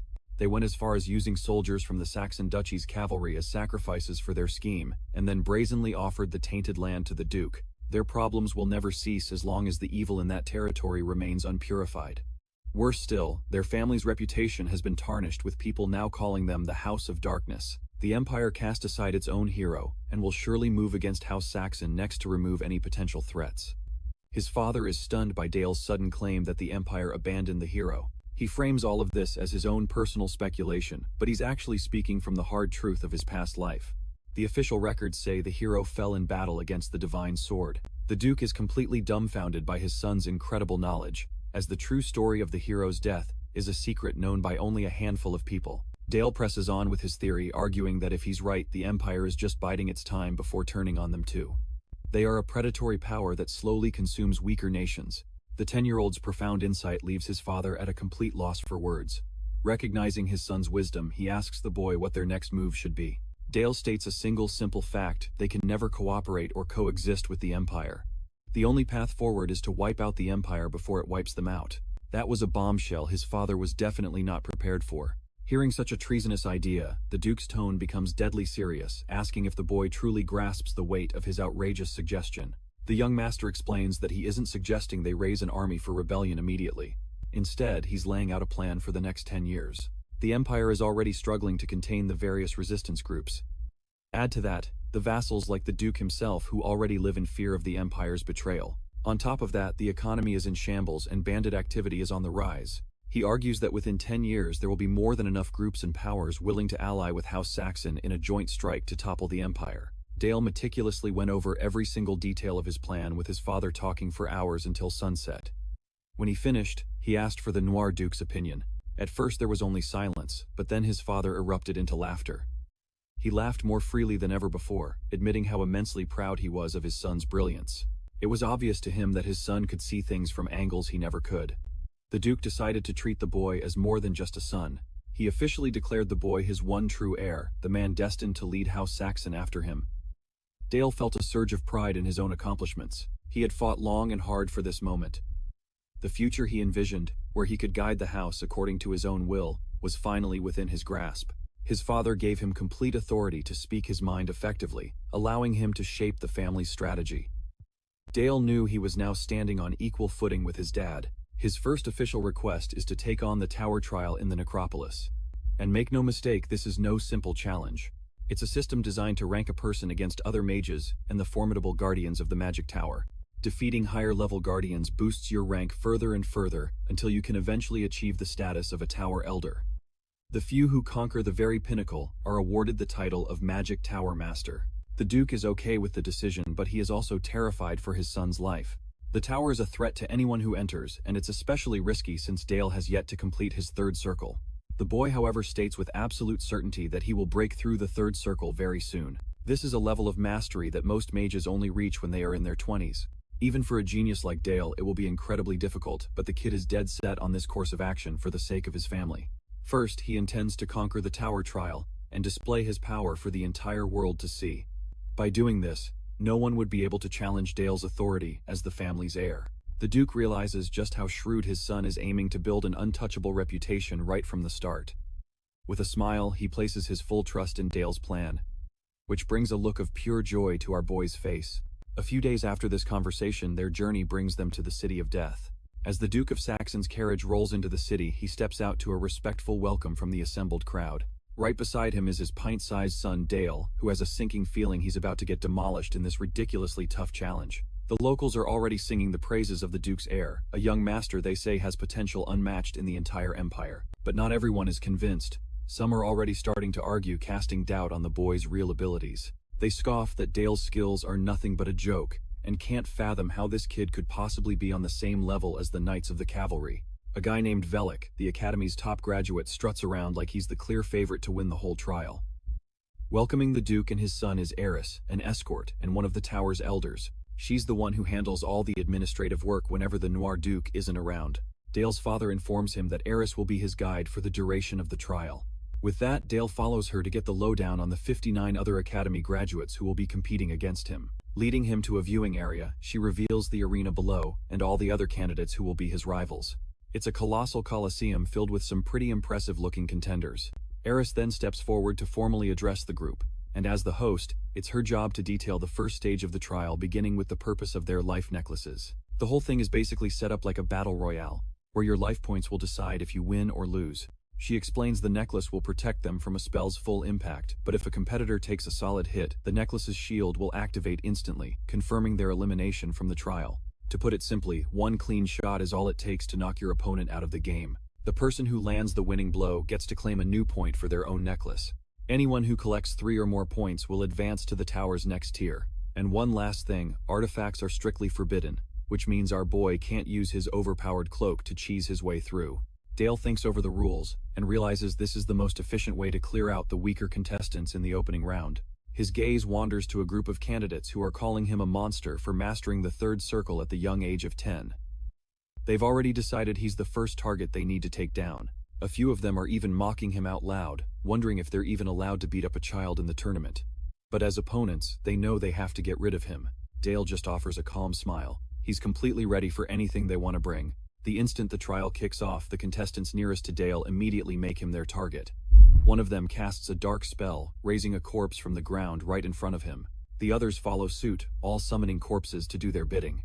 An entire zombie squad is now rushing the young master. Dale calmly waits for the first attack, as one of the zombies swings at him with its sword. But to everyone's shock, the attack is deflected by an undead warrior that our boy summoned himself.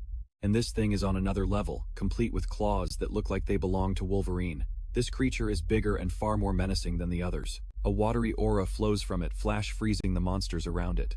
It's in this moment that these fools realize they were up against a dual elemental mage. Dale's creation then shatters one of the frozen undead with a single slash.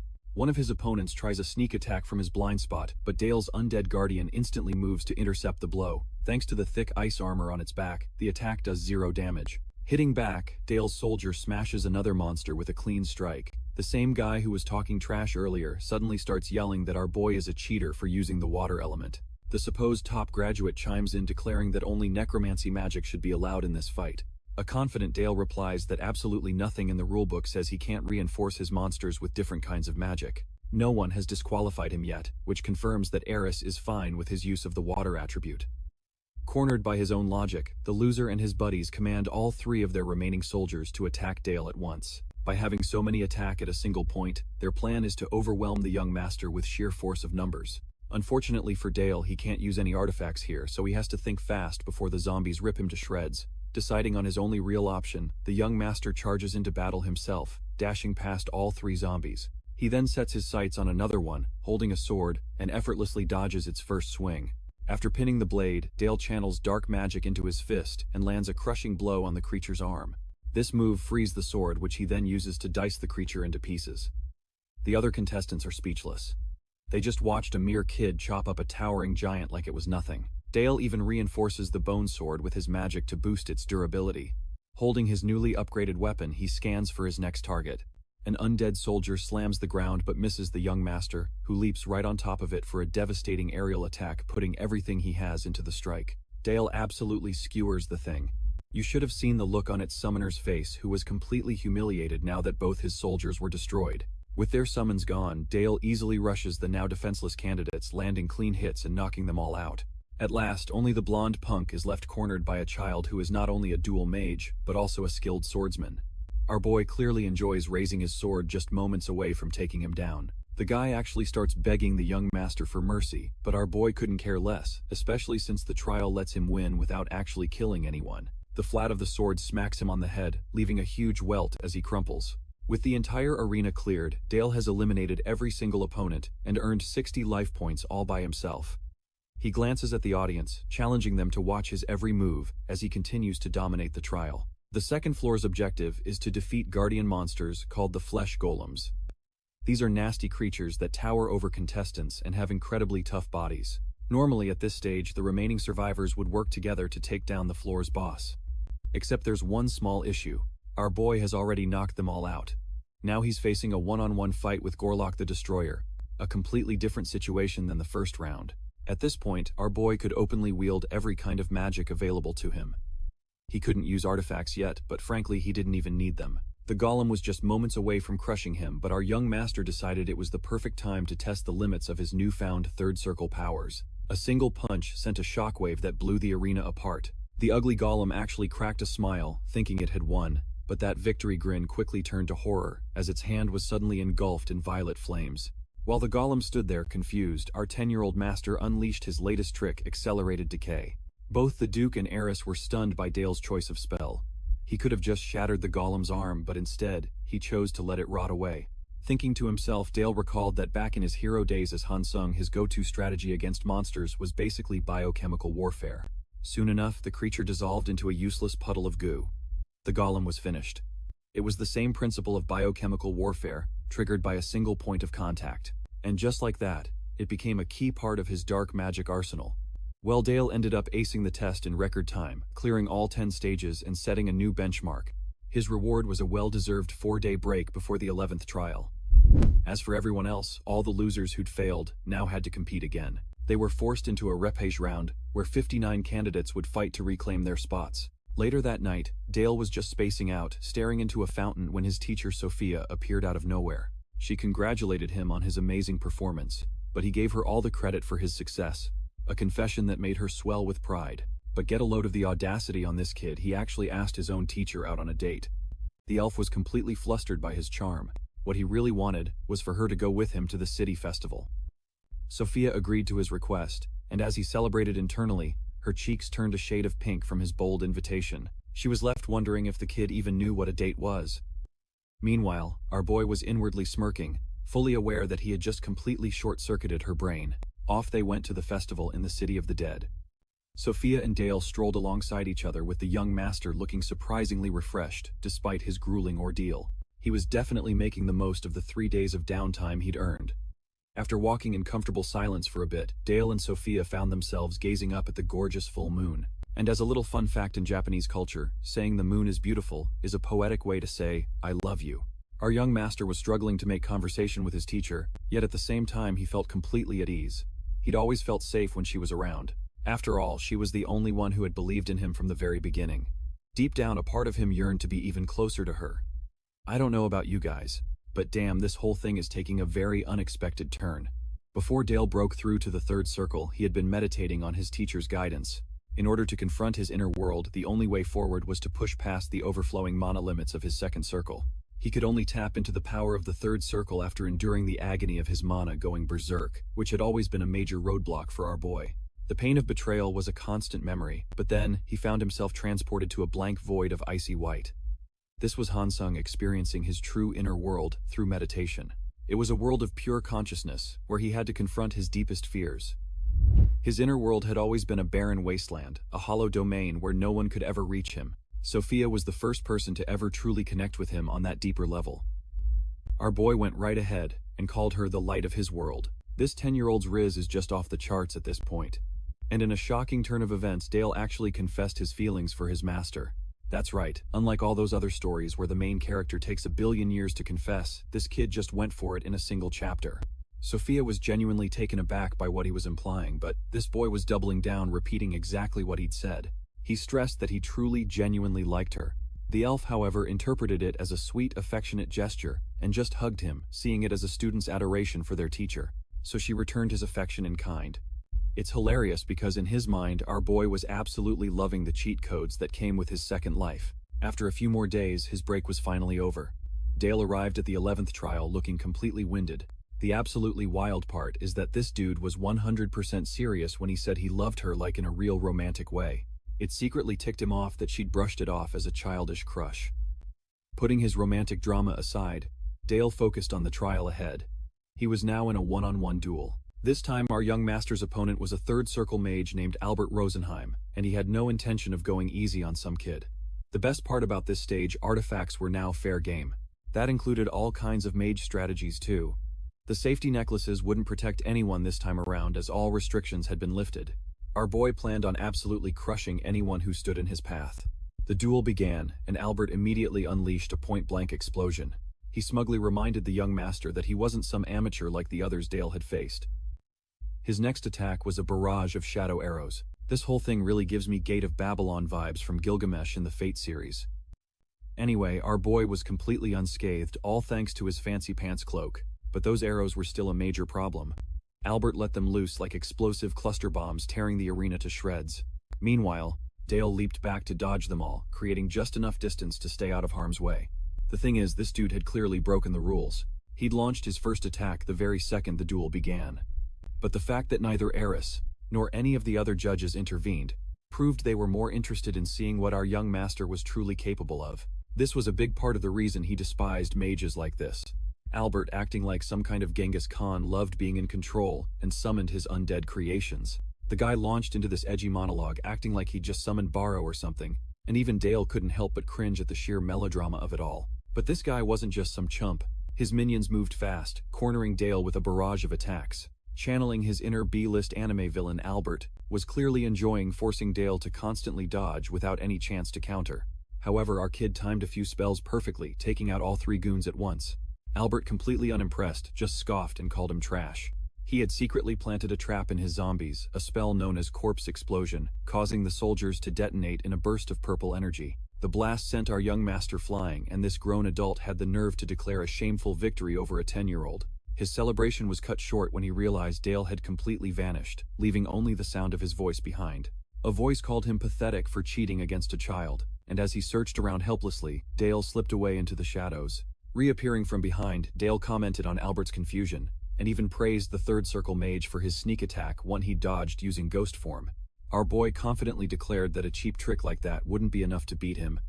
Just as Albert found himself tangled in shadow vines, ready to devour him, the vines were practically begging Dale for permission to eat, while our young master simply watched with a smirk. Once permission was granted, a shadowy entity with a massive, gaping maw appeared, horrifying the entire audience. The creature wrapped its tendrils around Albert and began to torture him, prompting Albert to beg for his life and admit defeat.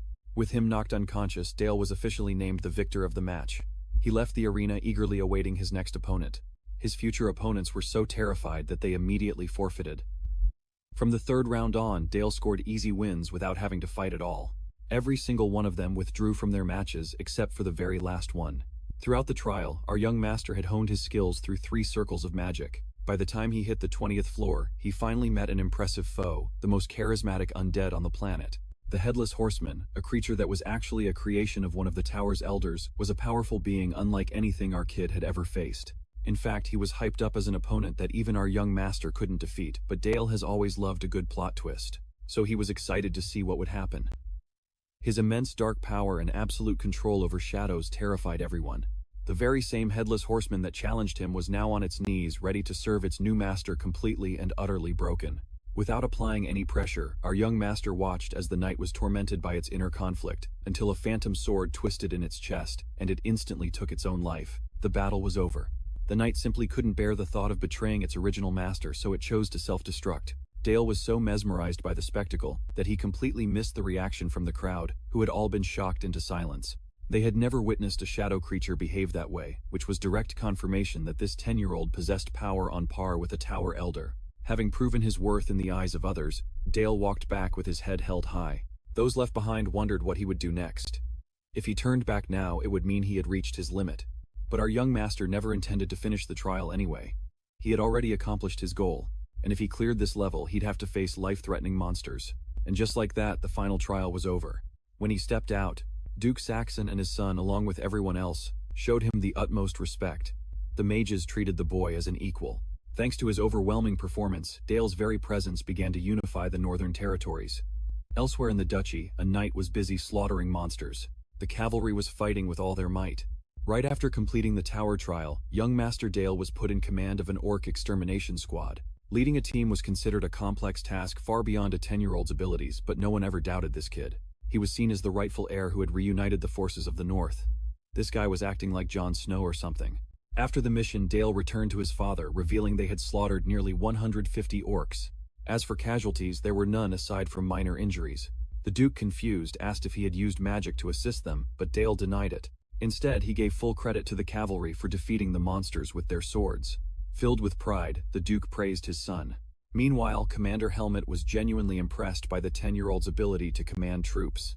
In fact, Helmut was the one who had personally taught the boy about military strategy and swordsmanship, so our young master was truly learning from the best. Helmut realized it wouldn't be long before they were fighting in actual territorial wars.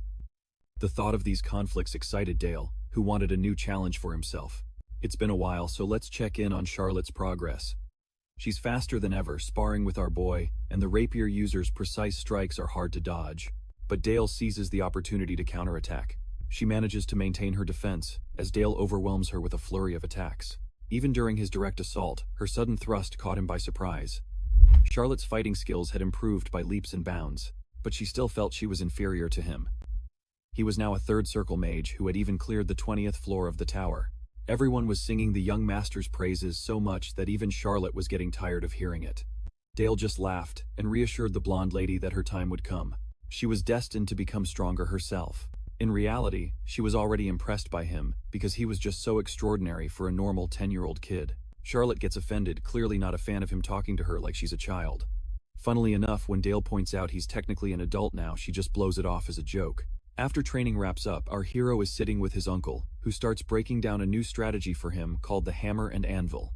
The basic idea is that in a big battle, the cavalry's main goal is to break through the enemy's flanks and completely surround them from all angles. While that's happening, the infantry acts as the anvil, holding the line and taking the brunt of the assault. The tactic gets its name because everything depends on the cavalry's overwhelming force acting as the hammer. As his uncle is explaining, Dale starts realizing just how much warfare here is like it was in his previous life, and he cuts his uncle's lesson short. Dale switches gears and asks for a progress report on Charlotte's training, which makes the knight take a second to consider his answer. While she might not be a prodigy on Dale's level, she's still an exceptionally talented fighter in her own right. She's already built a solid foundation and is on the path to learning aura cultivation, but there's one significant catch. Dale figures out what his uncle is hinting at right away. The issue is how Charlotte's rapier technique clashes with their family's heavy-hitting cavalry swordsmanship. See, in this world, mages focus on perfecting magic circles and build magic towers, while knights build up their strength through aura and cultivation techniques. Knights, on the other hand, form orders to hand down their techniques. The Noir family's black cavalry are basically living war chariots. Their entire purpose is to shatter enemy lines with brute force. Their entire approach to battle relies on overwhelming firepower, and that's the problem. Charlotte's swordsmanship is based on speed, not raw power. Her style is fluid and nimble, and with her natural talent, she could probably even join the ranks of the 7 sword masters, but that's likely as far as she'd ever get. She would never be able to touch the legendary skill of the first sword, the most powerful swordsman in history, the divine knight Bardel, who also happens to be her dad. Sadly, his ultimate technique, the legendary Sword of Blossom, was lost to the world when the Knight Nation fell during the Great War. Dale wonders if that style has truly vanished forever. After that conversation, his training regimen is cranked up to a whole new level of difficulty. He was forced to juggle several duties at once, and his reputation started to spread as a result. Finally, the moment arrived for him to prove how far he'd come. Then one day the Duke receives a formal challenge to a territorial war from a certain Baron Parker, a noble who wants to seize control of some of the Duke's mines. Dale realizes that borders in this world are fuzzy and ill-defined, a stark contrast to the clear-cut lines on the maps he was used to. Still, the idea of some low-ranking noble picking a fight with a powerful duke like his father seems absolutely insane to him. But as it turns out, there's a hidden player in this game. Count Brandenburg is secretly backing Baron Parker's claim. He even had the gall to send a letter with a backhanded offer he'd help the Duke if they agreed to hand over a portion of the mine's earnings. Dale is simultaneously enraged and delighted, realizing this fool clearly hasn't forgotten the public humiliation he suffered at the hands of his father. Our young master can't wait to give Brandenburg a fresh reminder. Ever since that embarrassing day, Brandenburg clearly hasn't been able to swallow his pride. So he's using a proxy, getting a lesser noble to start trouble with the Duke for him. Disgusted by this cowardly move, Dale immediately volunteers to take command of the battle. His father, however, shuts him down flat. The Duke is convinced the boy is way too green to handle this kind of fight. He actually scolds Dale for being so foolish, explaining that a war between men is nothing like hunting monsters. The Duke then reassures a Baron Greenbelt that he will guarantee the safety of his territory. But even so, our hero is left feeling dejected by his father's lack of faith in him. Later, he's venting his frustration to Sir Helmut, pushing himself to the brink during training, and wondering why his father thinks he's not up to the task. Helmut suggests he shouldn't read too much into it, explaining that the Duke must have his own private reasons for saying no. On a lighter note, the Knight Commander has brought a present for Dale, a game board that looks a lot like a chessboard. Looks like we're about to witness the birth of a Grandmaster, folks. The interesting part, though, is that this isn't exactly the same game of chess Dale remembers from his old world. This version is called a war game, and its rules directly mirror strategies used in real combat. Helmut mentions that the rules are incredibly complicated. He's about to walk the boy through them, but Dale suddenly snatches the board and dashes off his mood instantly, flipping from gloom to pure excitement. He takes the board straight to his father and lays down a challenge, a single game of strategy. If Dale wins, he gets to lead the forces in the territorial dispute. This is a bold move, completely ignoring his father's direct order to stay out of it. Dale argues that war isn't just about strength, it's about strategy. He wants his father to test his strategic mind right here with this one game. It's an incredibly bold challenge, and Sir Helmut quickly steps in to try and diffuse the tension. But the Duke unexpectedly stops him. He actually accepts Dale's challenge, which makes his son grin. The terms are set. If Dale loses, he will have nothing to do with the war. With that, the strategic showdown between father and son gets underway, with Helmut looking on as they go head-to-head. Helmut's jaw just about hits the floor when he witnesses Dale achieve a decisive victory, having completely cornered the Duke on the board. And even though the Duke had handicapped himself by not using some of his pieces, it's still mind-blowing that Dale managed to beat his father in 2 separate matches. Having won the bet, the young master has now earned his spot commanding the upcoming battle. To explain his skill, he claims he learned the game many years ago. He claims he picked it up by reading books in the library, which is a total bluff. In reality, Dale knew absolutely nothing about this world's version of the game. It was the only plausible excuse he could come up with on the spot to avoid looking suspicious. Defeated, the Duke agrees to honor their agreement. He gives his son full command of the knights for the upcoming conflict, a move that even Sir Helmut thinks is excessive. But despite the outcome, Dale's father makes one thing crystal clear: he will not tolerate defeat. The young master is set to command his family's knights, but we're first introduced to his son, a brainless, drunken fool in every sense of the word. As the eldest of House Brandenburg, he slams his fist on the table and vows to his father that he'll secure victory against the Saxon brat. The Count berates his worthless son, explaining that this kid is far beyond some 10-year-old brat. He's a genuine monster, who is leagues above an idiot like him. Inside, Brandenburg is absolutely livid, cursing himself for not managing to get a hold of Charlotte sooner. Despite this, he puts his son in nominal command of the knights for the battle. In a hilarious turn, he also reminds Philip he won't be doing any actual fighting. Sir Milvis will be the real commander, pulling the strings from behind the curtain. Philip's only role is to stand there and be a useless figurehead. With that sorted out, he orders Sir Milvis to drag his whining son away. Brandenburg secretly wanted to fight this battle himself, but he knew he couldn't let the world see him annihilate a child. He is completely aware that Duke Saxon has a specific reason for setting up this entire confrontation. After a few days, they arrive in Baron Greenbelt's territory. The man looks as if he's seen a ghost, upon realizing his savior is just a young boy. Instead of the promised reinforcements, all they got was this kid, and some of the Baron's knights mockingly question if he can even hold a sword. Baron Greenbelt tries to laugh off his anxiety and gives the young master a proper greeting, but deep down, he is absolutely panicking. Mortified that his only hope is a mere child leading an order of knights, Greenbelt nevertheless welcomes the boy inside. But the kid flatly turns down the offer. Greenbelt is left stunned by the refusal as the young master draws his sword. He presses the blade against the Baron's throat, stating his desire to personally test the strength of Greenbelt's forces first. He then cheekily demands a duel against their strongest warrior. A voice immediately shouts out from the crowd of soldiers. A red-haired warrior arrogantly proclaims his undefeated record, but inwardly, he's just dying to teach this kid a harsh lesson. Dale shoots him a cold glare, pulls his sword away from the Baron, and remarks that the soldiers here seem to have severely misjudged his abilities. The young master understands their reaction. After all, a critically important battle has just been handed over to a little kid. Slamming his sword into the ground, Dale openly accuses the soldiers of being inadequate. Just as they have doubts about him, he has doubts about them. The only way to clear the air is through combat, and our hero is itching for a showdown with this so-called strongest knight. His words sting the man's pride, prompting him to draw his own sword to accept the challenge. Habik of Greenbelt declares he will fight for his Baron's honor. This is the exact opening Dale was looking for. Seconds later, as they prepare to duel, Dale wonders if his opponent has heard the rumors about his combat prowess. Habik surprisingly confirms that he's well aware of the young master's reputation, which only makes the situation more intriguing. It makes our hero wonder what gives this man his confidence. He suspects the knight might have a hidden trump card. Habik lunges with blinding speed, his sword clashing with Dale's, only to be stopped cold by a defense made of pure shadow. The knight immediately goes on an all-out offensive, forcing Dale to simply dodge the initial barrage of attacks. Our boy can't sense any aura from the knight's weapon, but that's not uncommon as very few warriors are capable of wielding that kind of power anyway. Seeing his chance, Dale decides to counterattack with everything he has, unleashing his shadow magic and trapping the knight in a field of darkness. Habik is startled, but his reflexes are sharp enough to slash through the encroaching vines. He's so preoccupied with the magic that he can't even focus on Dale. The young master presses his attack with more dark spells, but he's ultimately disappointed. This knight's skills are proving to be thoroughly underwhelming. Then something absurd happens. Habik just faints. The man is completely exhausted and sprawled out on the ground.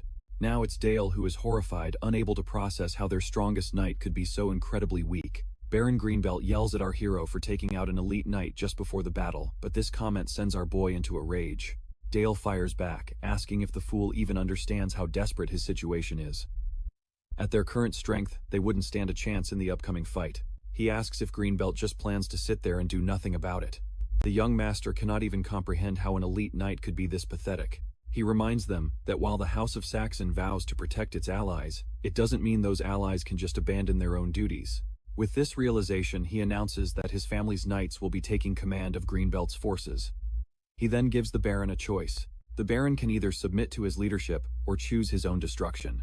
Without hesitation, the rest of the knights fall to their knees, pledging loyalty to Dale. The scene shifts back to the House of Saxon, where Lady Elena is fraught with anxiety over her son's safety, though the Duke assures her that everything will be fine. He is certain that because their son is so talented, Dale's future is incredibly bright, and his success is all but guaranteed. The Duke imagines his child will one day rule the world, but right now that child is dealing with a migraine of the 9,000th degree. He had assumed people outside the duchy would be as competent as he was, but it turns out they're just a collection of utter weaklings. And then there was the Holy Knight, who almost certainly knew how feeble the Greenbelt barony was and intentionally chose it as a target.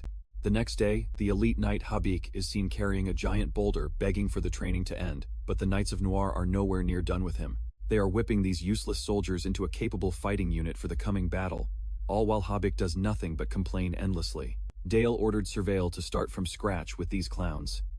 He also dispatched a messenger into Parker territory to initiate talks. In truth, Dale couldn't care less about some last-ditch peace deal. A part of him was just itching to see Brandenburg's pathetic expression. In the lead-up to the battle, Dale's team acted swiftly, securing a neutral site for the talks right on the border of the feuding territories. Dale waited patiently at the designated location, convinced this entire charade would be over and done with in a few weeks at the absolute most.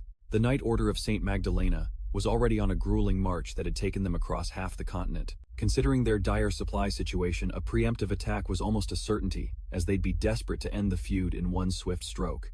Aaron Parker may have been a slippery bastard, but his knights were a force to be reckoned with. At long last, Lord Philip, Count Brandenburg's eldest son, and the supposed commander of the enemy forces arrived at the neutral site for the parley. Dale had anticipated this meeting, and had already pegged Philip as nothing more than an empty suit. They could dress him in all the fancy armor they wanted, but he was completely irrelevant. The real power stood right behind him, Sir Milvus. He was the one actually running this operation. Despite this, Dale initiated the conversation with courtesy, a gesture Philip refused to return. He simply scoffed, interpreting the offer to negotiate as a clear sign of the boy's cowardice. Philip jeered that the little brat must be wetting his pants now that he was facing a real war between men. Completely unfazed by the blatant insults, Dale maintained his composure and asked the fool why he even bothered showing up if that's how he felt. The moment Philip opened his mouth to waste more of Dale's time, he was cut off and told to shut his trap so the adults could talk. Dale announced he had no intention of speaking to the puppet they'd installed as a figurehead. He was here for a productive discussion with the actual commander. That would be Sir Milvus, the Pure Sword. They had tried to keep it under wraps, but Dale had read their power structure like an open book. Honestly, it didn't take a genius to figure it out. There was no way the Holy Swordsman would ever hand over an entire army to a talentless hack. Anticipating the inevitable, Milvus stepped in to de-escalate before Philip's fragile ego cost them everything. Only a handful of insiders knew that Count Brandenburg considered his own son a complete failure, yet here was this boy using that very secret to expertly push all of Philip's buttons. Leaning on this inside knowledge, Dale asked with a smirk just how it felt being Daddy's personal punching bag for his entire life. At that, Commander Milvus declared the negotiations finished, stating they had no reason to continue such a disrespectful exchange. Philip was desperate to lash out and retaliate with some scathing remark, but the words wouldn't come. All he could manage was to seethe in silence. Dale saw his opening and continued to prod, asking if the so-called commander needed his babysitter's permission to speak his mind. The way he bowed his head to take orders from a common soldier made him look like a slave. Perhaps that passed for nobility in a count's firstborn these days. To Dale, the whole scene looked like a dog holding its own master's leash. Milvus attempted to rein the hothead in, but the damage was already done. The taunts had landed perfectly. Philip, utterly humiliated, was now desperate to reassert his authority and feel powerful again. Dale just leaned back, enjoying the show, as the figurehead commander tore into the real one, occasionally chiming in to call Philip the holy swordsman's puppet. To twist the knife, he then suggested that instead of being his daddy's puppet, it looked more like Sir Milvus was the one holding the strings. His strategy was a resounding success.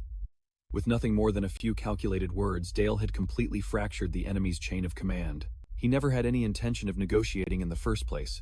With a nod, he signaled for the ever-reliable Sir Bale to clear the room and wait outside. Once his own man was gone, he invited Philip to a private discussion, a conversation befitting the two highest-ranking commanders present. Dale proposed they discuss who truly bore responsibility for the coming battle. Philip clicked his tongue in annoyance, but desperate not to appear like a puppet, he agreed. Having agreed to the private talk, he then ordered Sir Milvus to get the hell out of the room at once. Milvus attempted to reason with him, but there was no arguing with the wounded pride of a spoiled child. Philip was convinced it was his duty to put the loudmouth from House Saxon in his place. Sir Milvus, however, could see the grim reality. Dale was now running the show. But Milvus was powerless to stop it. Once it was just the two of them, Dale's entire demeanor shifted, adopting a far more respectful tone. As he began to lay out his terms again, he hinted that he had something that would make it very much worth Philip's while to stand down. Dale's offer was simple. If the Knight Order of St. Magdalena were to withdraw immediately, House Saxon would fully supply their entire journey home. It was a deeply insulting proposal, as anyone with a shred of sense could tell, yet Dale delivered it with a pleasant smile. He even offered a token apology for any earlier offense, before calmly stating that if Philip refused the order to withdraw, his entire army would be utterly annihilated. Hundreds of his knights would be captured, and worse, Dale would personally drag the holy swordsman's esteemed reputation through the mud. His name would be utterly ruined. This, he explained, was Philip's one and only chance to save his father from disgrace and salvage what little dignity he had left. Philip could only laugh at what he saw as absurd threats, declaring that Sir Milvus had been right all along. This negotiation was a farce designed to humiliate him from the start. Through it all, the 10-year-old boy never lost his composure. It was a shame, as this was Philip's last chance to salvage even his phony tough guy act. Dale then reminded the fool who would bear the blame when the battle was inevitably lost. It certainly wouldn't be Sir Milvus. The commander, the one who would have to answer for it all, would be the incompetent, utterly useless firstborn of the Count. No matter the warnings, Philip was certain he wouldn't lose. He figured that little brat's smirk would be wiped from his face soon enough. This victory was practically guaranteed. He was going to prove his worth to everyone watching. From a distance, Dale could only hope the man's confidence held out for as long as possible. Just as predicted, the talks fell apart. Soon after, Dale made his way back to the Green Belt Barony, descending from a concealed observation post. Sir Milvus was tracking the enemy's advance. Confirmation just came in, he noted. House Saxon's knights are on the move. As a veteran of countless campaigns, he knew what this signaled. His instincts told him the young master of House Saxon was cut from a different cloth. That sharp gaze and unshakable composure were not what you'd see in a novice. It was a hard truth to swallow, but that 10-year-old boy was not an enemy to be taken lightly. Then again, this presented the perfect chance to eliminate a future threat, one that would only grow more dangerous with time. Sir Milvus felt a fierce urge to crush this problem before it could fester. Today they would teach that arrogant child the definition of silence. Seated atop his armored warhorse and arrayed in new plate, Lord Dale listened to reports confirming the enemy's main force was advancing. The young lord raised his sword, turning to his soldiers, his voice ringing out to the knights of House Saxon. The time has come to spill our enemy's blood. With their 10-year-old commander at the forefront, the Black Cavalry let out a thunderous cry. The war horns sounded, and their spirited charge began. As they clashed with the opposing force, Sir Milvus plunged into the fray with his lance. The initial cavalry charge is always the most brutal part of any battle. Casualties on both sides were inevitable. For their enemy, the entire battle hinged on halting the advance of House Saxon's infamous Night Crow Order. It was impossible to measure their full strength at the outset. To avoid any unwelcome surprises, Milvus had strategically placed Philip deep within the center of the formation, far from the real fighting. Furthermore, Baron Parker's men were positioned on the left flank as support tasked with pinning down the unremarkable Greenbelt Knights. While they were occupied, Sir Milvus would lead the Count of Brandenburg's elite forces in a devastating flank attack against the Night Crows. With the center and left wings holding the enemy in place, his path forward should be completely unobstructed. It was a simple plan, But in the chaos of combat, his veteran leadership was instrumental in keeping spirits high. Encircled and choked off, the Night Crows instantly felt the pressure mount. With their support units pinned down, it fell to the skilled cavalry to clash directly. By all appearances, the elite units on each side were on equal footing. Yet standing out amidst the carnage was a small, dark-haired boy, leading from the very front. The moment the foot soldiers caught sight of the child, a sense of security washed over them, bolstering their resolve. Young Master Dale may have been small, but his presence was felt across the entire battlefield. As far as inspiring men to hold their line, there probably wasn't a better 10-year-old in the world for the task. He was the very tip of House Saxon's spear, unflinching and deadly, aimed right at the enemy's heart. Watching the boy command from the vanguard, Sir Milvus had to admit he was impressed. So they were showing their strategy. They planned to decide this with a head-on collision of their main forces right from the beginning. The boy was making himself tantalizing bait, a gamble no ordinary commander would ever risk. This played perfectly into Milvus's hands. There was no longer any need to draw the monster's head out of hiding. Signaling to the Knights of St. Magdalena, he redirected his forces toward the one target that truly mattered. By order of the Count of Brandenburg, they would cut that child down. It would be no simple task, however. The Night Crows had fully expected the enemy to target their lord. Rather than forming a defensive shell, the entire army surged forward. The brutal engagement between the two knightly orders rapidly became the bloody heart of the battle. Milvus peeled away from the primary clash, taking a small contingent with him to assassinate Dale Saxon. This was his trusted 1st Cavalry Battalion, a unit comprised entirely of battle-hardened veterans. They were confident in their ability to bring a swift and decisive end to this fight. Today, they would prove why they were called the elite. Fighting for their beloved Count, Milvus demonstrated the deadliness of his spear, carving a bloody path through the enemy ranks. Perhaps he had grown too eager. A Night Crow managed to slip through his awareness, appearing as a sudden threat from his rear. Gritting his teeth, Milvus deftly twisted to engage the lone Night Crow. The fight was surprisingly difficult, but in the end he claimed the head of the man who had flanked him. The immediate danger was gone, yet his veteran instincts screamed that something was wrong.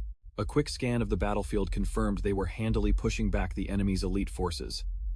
The Night Crows were being cut down, but they were going down far too easily. After taking only minor losses, they would immediately fall back and regroup. The Night Crows he knew of were infamous for being battlefield wreckers, yet these men were fighting with caution, almost passively. Something was deeply wrong. Just then, an urgent dispatch arrived from the left flank. They couldn't hold against the enemy's assault. Baron Parker's troops were being completely steamrolled. The very same left wing that was meant to pin the Green Belt Knights was being decimated with little effort. Something they had never anticipated was happening. Those Green Belt fools were using aura. Facing catastrophic losses, the soldiers looked to Lord Philip, desperate for new orders or a request for reinforcements. Their assumption was that House Saxon's Aura Knights had embedded themselves within the Green Belt ranks to shatter Baron Parker's line. Philip's only job had been to stay put and look important while waiting to claim the glory, but now he was being forced to make a command decision. The boy commander's taunt echoed in his mind. When this battle is lost, the blame will fall entirely on the Count's incompetent and utterly useless son. Before he could find a way to make things worse, a messenger from Sir Milvus appeared, bearing a strong recommendation to merge the central and rear cavalry units. With the left flank in desperate need of support, Philip's pride and Dale's mind games sealed their fate. The drunken commander completely ignored the messenger.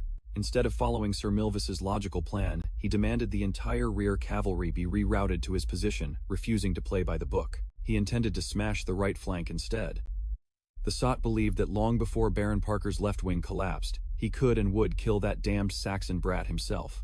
When word of Philip's idiotic plan reached Milvus, his blood ran cold. His orders to rescue the left flank had been crystal clear. But that useless upstart just had to play the hero, putting the lives of countless knights in jeopardy. Their right wing was already successfully pushing back the enemy's weakened left. Adding reinforcements would only clog up their movement and reduce their effectiveness. But Philip, blinded by the thought of taking down the enemy commander, fancied himself an invincible hero and ignored every single cry for help. This led to a disastrous miscalculation. At this rate, the unsupported left flank would be completely overrun, and the main force would be encircled. Soon after learning of the formation's inevitable collapse, most of Milvus's officers begged for a retreat, thinking he could still salvage the situation. Milvus, however, held his ground and refused. Just like Philip, he was convinced the battle could still be won. He was blinded by his desire to personally crush that child commander whose eyes held a disgusting certainty of victory. In the name of the 1st Cavalry Battalion, Sir Milvus rallied his men. Placing their trust in their long-standing commander, they awaited new orders. In the heart of the battlefield they all prayed and sought the blessings of Saint Magdalena as they wagered their lives. Protected by the goddess Sistina and her sisters Sir Milvis, now intended to shatter the enemy line and take Dale Saxon's head. They raised their blades high and followed Milvis with blind faith. Watching these grown men chase a child, where was their shame and honor? All the while Dale let them gain on him little by little, secretly luring them like moths to a flame on the front lines. A poor commander's vision always narrows quickly. The weight of war and anxiety can easily cloud a person's judgment. Calmly and slowly, he summoned a bow made of ice and nocked an ice arrow. Even Sir Milvis, a man of great experience, could not escape the fog that dulls a commander's senses. Seeing how surprised Milvis was by the bow, Dale jokingly asked if this was his first time seeing magic in a real battle, before letting the ice arrow fly. The arrow flew true and hit its target, but instead of piercing Milvis's flesh, he had deliberately aimed for the horse one of the knights was riding. As the horse collapsed, the knight was thrown to the ground, landing headfirst with a gruesome cracking sound that everyone heard. Few professional archers could shoot with such accuracy while at a full gallop, yet a 10-year-old boy made it look like nothing. Moreover, the spell itself was impressive. Without a masterful blend of mounted combat and archery, imitating that level of skill was nearly impossible. Dale wasn't done yet. One life was not enough. From a distance, he activated his signature skill and unleashed the third circle. He summoned a wall of jagged ice, creating a dangerous gap between himself and his pursuers as the barrier blocked their path. Milvis and his men were forced to a halt, which was also the signal for the next stage of Dale's plan. All of his hidden soldiers charged out to counterattack. Driven by a burning desire to protect their young master, the night crows swarmed in from every direction. If needed, they would sacrifice their lives to shield him. With the advantage of momentum and the element of surprise fueling their assault, the night crows tore through the first cavalry of Saint Magdalena. Milvis realized he had just led his men to their deaths like a fool. He couldn't believe a boy had outmaneuvered him on the battlefield. Those night crows had just been waiting for the perfect opportunity to turn the tables. Compounded by his own mistake, the drunkard Philip had also made the worst move imaginable.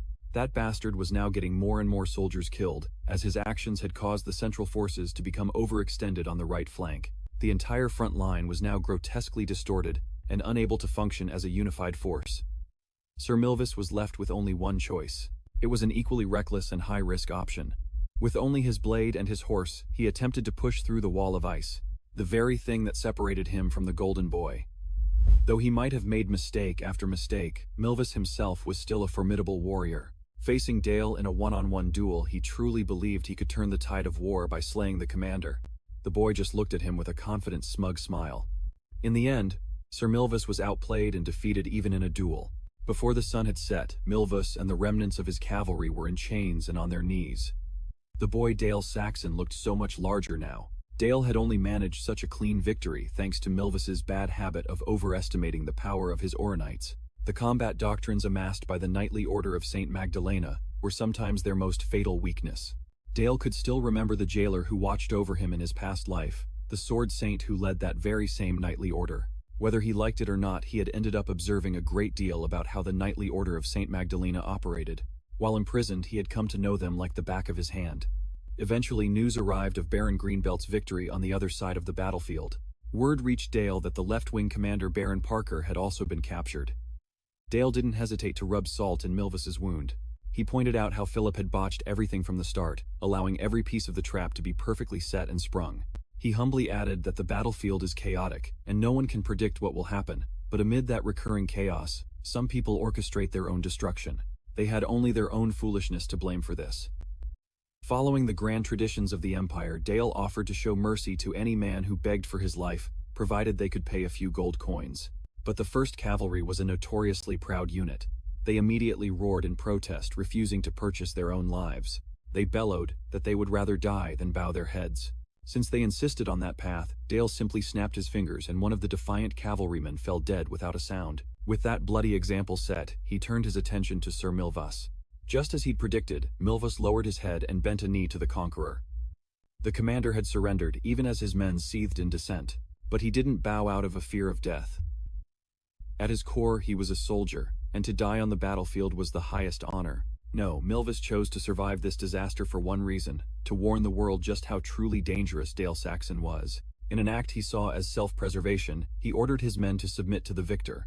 By the Empire's own traditions, they would now surrender and demand fair treatment as prisoners of war. Surely if they went so far as to kneel and plead for their lives, there would be no reason to provoke them further. Right. Wrong. Dale had no intention of letting some dusty imperial tradition absolve these men of their crimes. With a disarmingly innocent smile, he informed Milvis that not a single knight of St. Magdalena would be leaving this place alive. Without a shred of compassion, he gave the order to slaughter every last one of them. For a split second, even the hardened warriors of the Nightcrow Knight Order gasped at their young lord's command. Imperial custom dictated that captured knights were to be released once their ransom was paid. But their master's unwavering voice was absolute law. What followed was a one-sided massacre. This single act cemented the absolute loyalty of the Saxon knights. And on that field, one man refusing to go out so pathetically sealed his own fate. Milvis snatched a nearby sword and lunged at Dale. But before he could even get close, a blade shot through his back, instantly stopping his heart. The Nightcrows were always prepared for such desperate moves. Dale was never in any danger at all. As the life drained from his eyes, Dale leaned in and left Sir Milvis with one chilling question. He asked the dying man if he recalled the death of a hero. Dale remembered. He remembered this man's face from that night. Milvis had been there when Brandenburg drove a sword through his back. This very man had stood by with a smug look on his face, as his own lord betrayed him. So Dale urged him one last time to remember that death from all those years ago. In his final fleeting moments, a horrifying realization dawned on Sir Milvis. Could this monster have actually clawed his way back from the grave? As if to answer that terrifying question, Dale unleashed his shadow cloak, which completely devoured Milvis's body. This was only the beginning of his sweet revenge. So much more blood had yet to be spilled. For the first time, he felt a sliver of relief. Meanwhile, on the right wing, Pisshead Philip was rapidly losing control.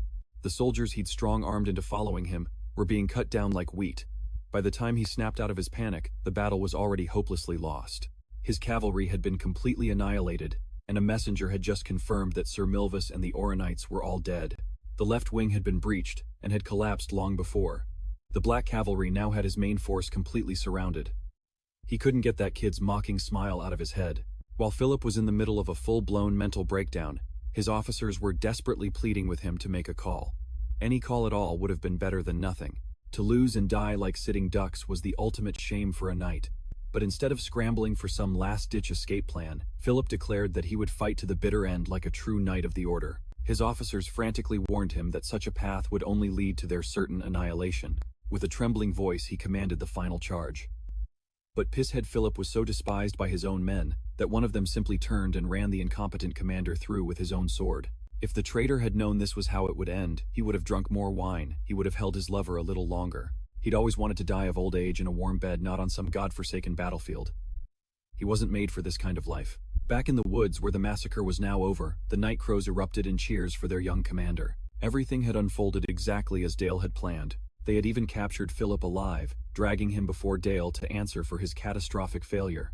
Even in such a humiliating position, the Count's spoiled eldest son clung to his worthless pride. He spat that Dale may have won the day, and the cavalry may have been broken, but their spirit would never be defeated. It was a rather bold statement, coming from a man who had tried to flee to save his own hide. Philip had somehow convinced himself that it was his duty as commander to survive, even if it meant sacrificing all of his men. By Philip's own logic, now that the battle was over, there was no longer any need to keep the commander alive. Philip saw the boy draw his sword, and immediately puffed out his chest, acting as if he would graciously accept a duel to decide the battle in a one-on-one fight. Officer Bale was about to lop the fool's head off right there, but Dale found it far too amusing and wanted to see what kind of nonsense Philip would spew next. Dale agreed to the so-called duel. The bastard actually smirked, thinking he'd found a loophole that would guarantee both his safety and his glory. Without even waiting for a signal to begin, he charged clumsily at Dale, his terrible form on full display for everyone to see. He was so pleased with himself, practically patting himself on the back for his brilliant tactic. If he could just slice the brat's neck, he could single-handedly turn the tide of this lost war. Dale didn't even lift a finger. He simply let the shadows swirling beneath his cloak do all the work. The instant a tendril of shadow touched Philip's skin, it left a searing wound. It was a minuscule injury, but it sent the spoiled noble screaming and rolling on the ground as if the world were ending. One tiny scratch was all it took to make him sob and beg for his life. Dale had hoped for a little entertainment, but Shitlip was even more pathetic than he'd imagined. And so the war, which had started with such loud and grand fanfare, came to its end. The whole affair concluded with the ridiculous shrieks of the Count's son, allowing Dale to return home to a hero's welcome. A massive parade, complete with all the celebrations, was thrown in honor of young Lord Dale's first battle. News of his successful encirclement and annihilation of the St. Magdalena Knightly Order spread like wildfire. While most people were captivated by his victory, a vocal minority argued that the amount of bloodshed was simply monstrous. Members of the church claimed that the gods would despise all of the unnecessary carnage. Cardinal Nikolai of the Church of the Goddess Sistina hinted that while the child's blade was pointed at the enemy now, that might not be the case tomorrow. He suggested that one day, such brutality could be aimed at his own countrymen. After the long parade, Dale headed straight home where his sister Liz was waiting to greet him. The little girl leaped straight into his embrace, having missed her older brother dearly. Uncle Helmut was also present to celebrate his first victory. Liz clutched his hand, refusing to let her brother leave her sight again, as Charlotte and Master Sephia watched quietly from the sidelines. As a dutiful son, Dale was expected to greet his parents first. In his capacity as a representative of the Black Tower, he was anxious to report his victory to the Duke. Duke Saxon offered his son the high praise he deserved for a job impeccably done. Sir Bale was also rewarded for his skilled guidance of the young commander. His mother, on the other hand, was simply relieved that her little boy had finally made it home. She insisted that Dale get some rest. After everything he had just endured, Dale was overjoyed just to be back. It had been months since he had last spent time at the Saxon ducal castle. Nothing could compare to the feeling of being in a true home. Meanwhile, Count Brandenburg was feeling the complete opposite of joyful.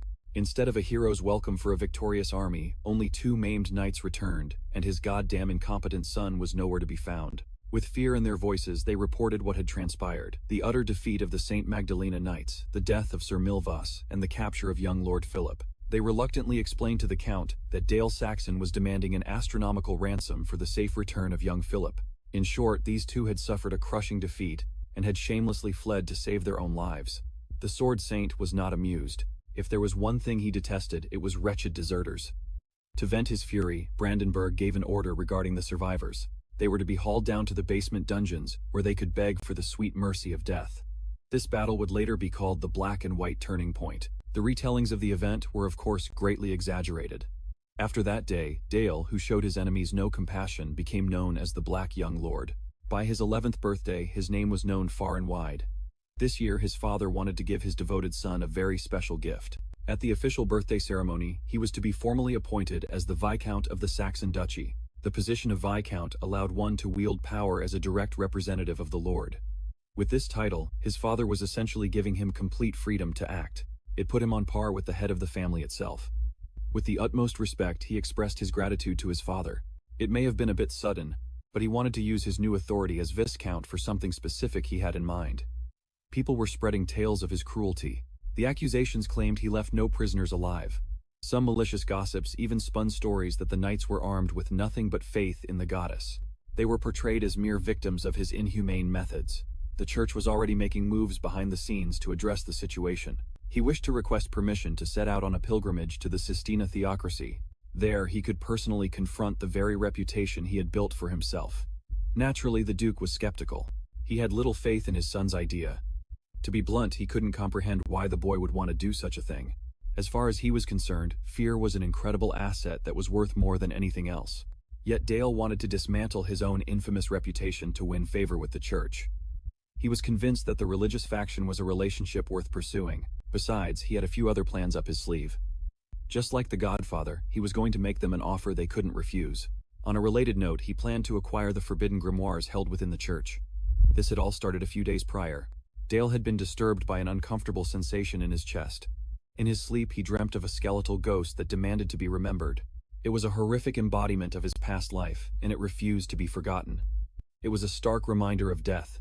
As someone who had already experienced that process once, his link to death was stronger than most. That night Dale awoke, gasping for air. His head felt as if it were splitting open. The nightmare he'd just had was like peering into the abyss of his mind. It was the darkest vision he had ever encountered in his inner world. He'd seen it when he forced open the way to form his third circle. For a mage, controlling and refining one's inner world is both the beginning and the end of their journey. But he was tormented by loneliness and plagued by nightmares born from his own inner demons. One thing was certain: he was still lacking in many areas. To gain full control over his inner world, a much greater power was required. Knights have their swords at their side. A great mage must have a grimoire with them. And so, although the Duke did not fully understand his reasoning, Dale was given permission to set out on another journey. Dale traveled light, accompanied by Bale. From the very beginning, their path took them through the area where the black and white turning point had unfolded. This was the place where the northern regions came to an end, and the central lands began a territory well beyond the reach of Duke Saxon. They tried to pass it off as a legitimate toll, acting like it was just common sense for any traveler to pay up when crossing a noble's land. Dale decided to play along. He had in fact already set aside some money specifically for these so-called tolls. The bandits were ecstatic. Marks this cooperative were a rare treat. Dale tossed them a coin purse, which the thieves immediately ripped open to inspect. To their utter astonishment, the bag was overflowing with coins, far more than what a simple toll should have cost. Figuring he was just a generous fool, the bandits waved the caravan through without any more trouble, but it was all part of the act. The moment their wagon rolled a few dozen feet down the road, the bandits silently drew their blades. A few minutes later, Dale and Bale were stopped by a painfully familiar scene. A new crew of thugs, this time flying Baron Parker's banner, arrogantly blocked their path, and leading them was the Baron himself. Parker went through the whole routine, spouting the same nonsense about crossing noble lands without paying the proper fees. Bale retorted that they had already paid just moments before adding that it was illegal to collect a toll more than once in the same territory. As expected, the greedy bandits feigned ignorance, denying they'd been paid at all. They even had the gall to claim they followed the Empire's laws to the letter. Cutting the act short, Baron Parker demanded they hand over everything of value, or else they would meet the blade that had survived the infamous black and white turning point. People were actually calling Baron Parker the hero who turned the tide of that battle. Hearing something so laughable finally made Dale break character. He howled with laughter at the ridiculous claim. Tossing back his hood, the young lord swore that he remembered that war playing out very differently. The instant the Baron saw the face under that hood, a wave of cold sweat washed over him. This was the first time he had seen young Master Dale since that fateful day. Even though things had gone completely sideways, Baron Parker tried to keep his men calm. After all, there were only two of them, and his bandits had the advantage in numbers. Plus, this was their home turf. As long as they played this smart, it was a fight they had to win right. On his command, the archers took aim and knocked their arrows. Bale glanced at his young master, all but begging for the command to finally let loose. Dale agreed.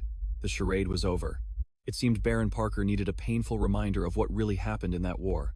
The Baron still had the guts to scream fire. His archers were well drilled, their volley intended to turn the young lord into a human pincushion. But Bale, moving to shield his master, became a blur of motion, batting away every single arrow with one impossible sweep of his sword.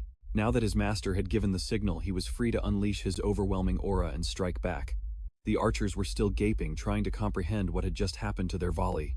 As the Oronite warrior charged into the chaos, Bale's blade sliced clean through an archer's arm, like it was made of paper. Without so much as a flinch, he fixed his gaze on the next man. After carving through the line of archers, Bale turned his attention to the swordsmen, who were already falling back in terror. When Baron Parker's face finally came into view, the disgraced noble looked like he was about to piss himself from raw fear and disbelief. He immediately fell to his knees, begging and pleading for the young master's forgiveness. He then started swearing oaths of eternal loyalty, desperate for any way out of this nightmare. Dale hadn't even had to lift a finger, and this pathetic Baron was already on the ground, groveling for mercy and crying out to the goddess. Frankly, the young master had no interest in listening to his prayers. Dale had already passed by countless robber barons and bandit knights just like this pathetic crew. This was just the price one paid for traveling through the lawless central continent. It took them several weeks and multiple changes in transport to finally arrive at their destination. They completed the final leg of their journey by boat, at last setting foot in Dale's next stop. Before them stretched a city of immense wealth and supposed holiness, the papal state of Sistina Puchal, the city of the Holy See. By any measure, it was an absurd title. As far as Duke Saxon knew, his son was on a pilgrimage, but in reality, delivering judgment was a far more accurate description.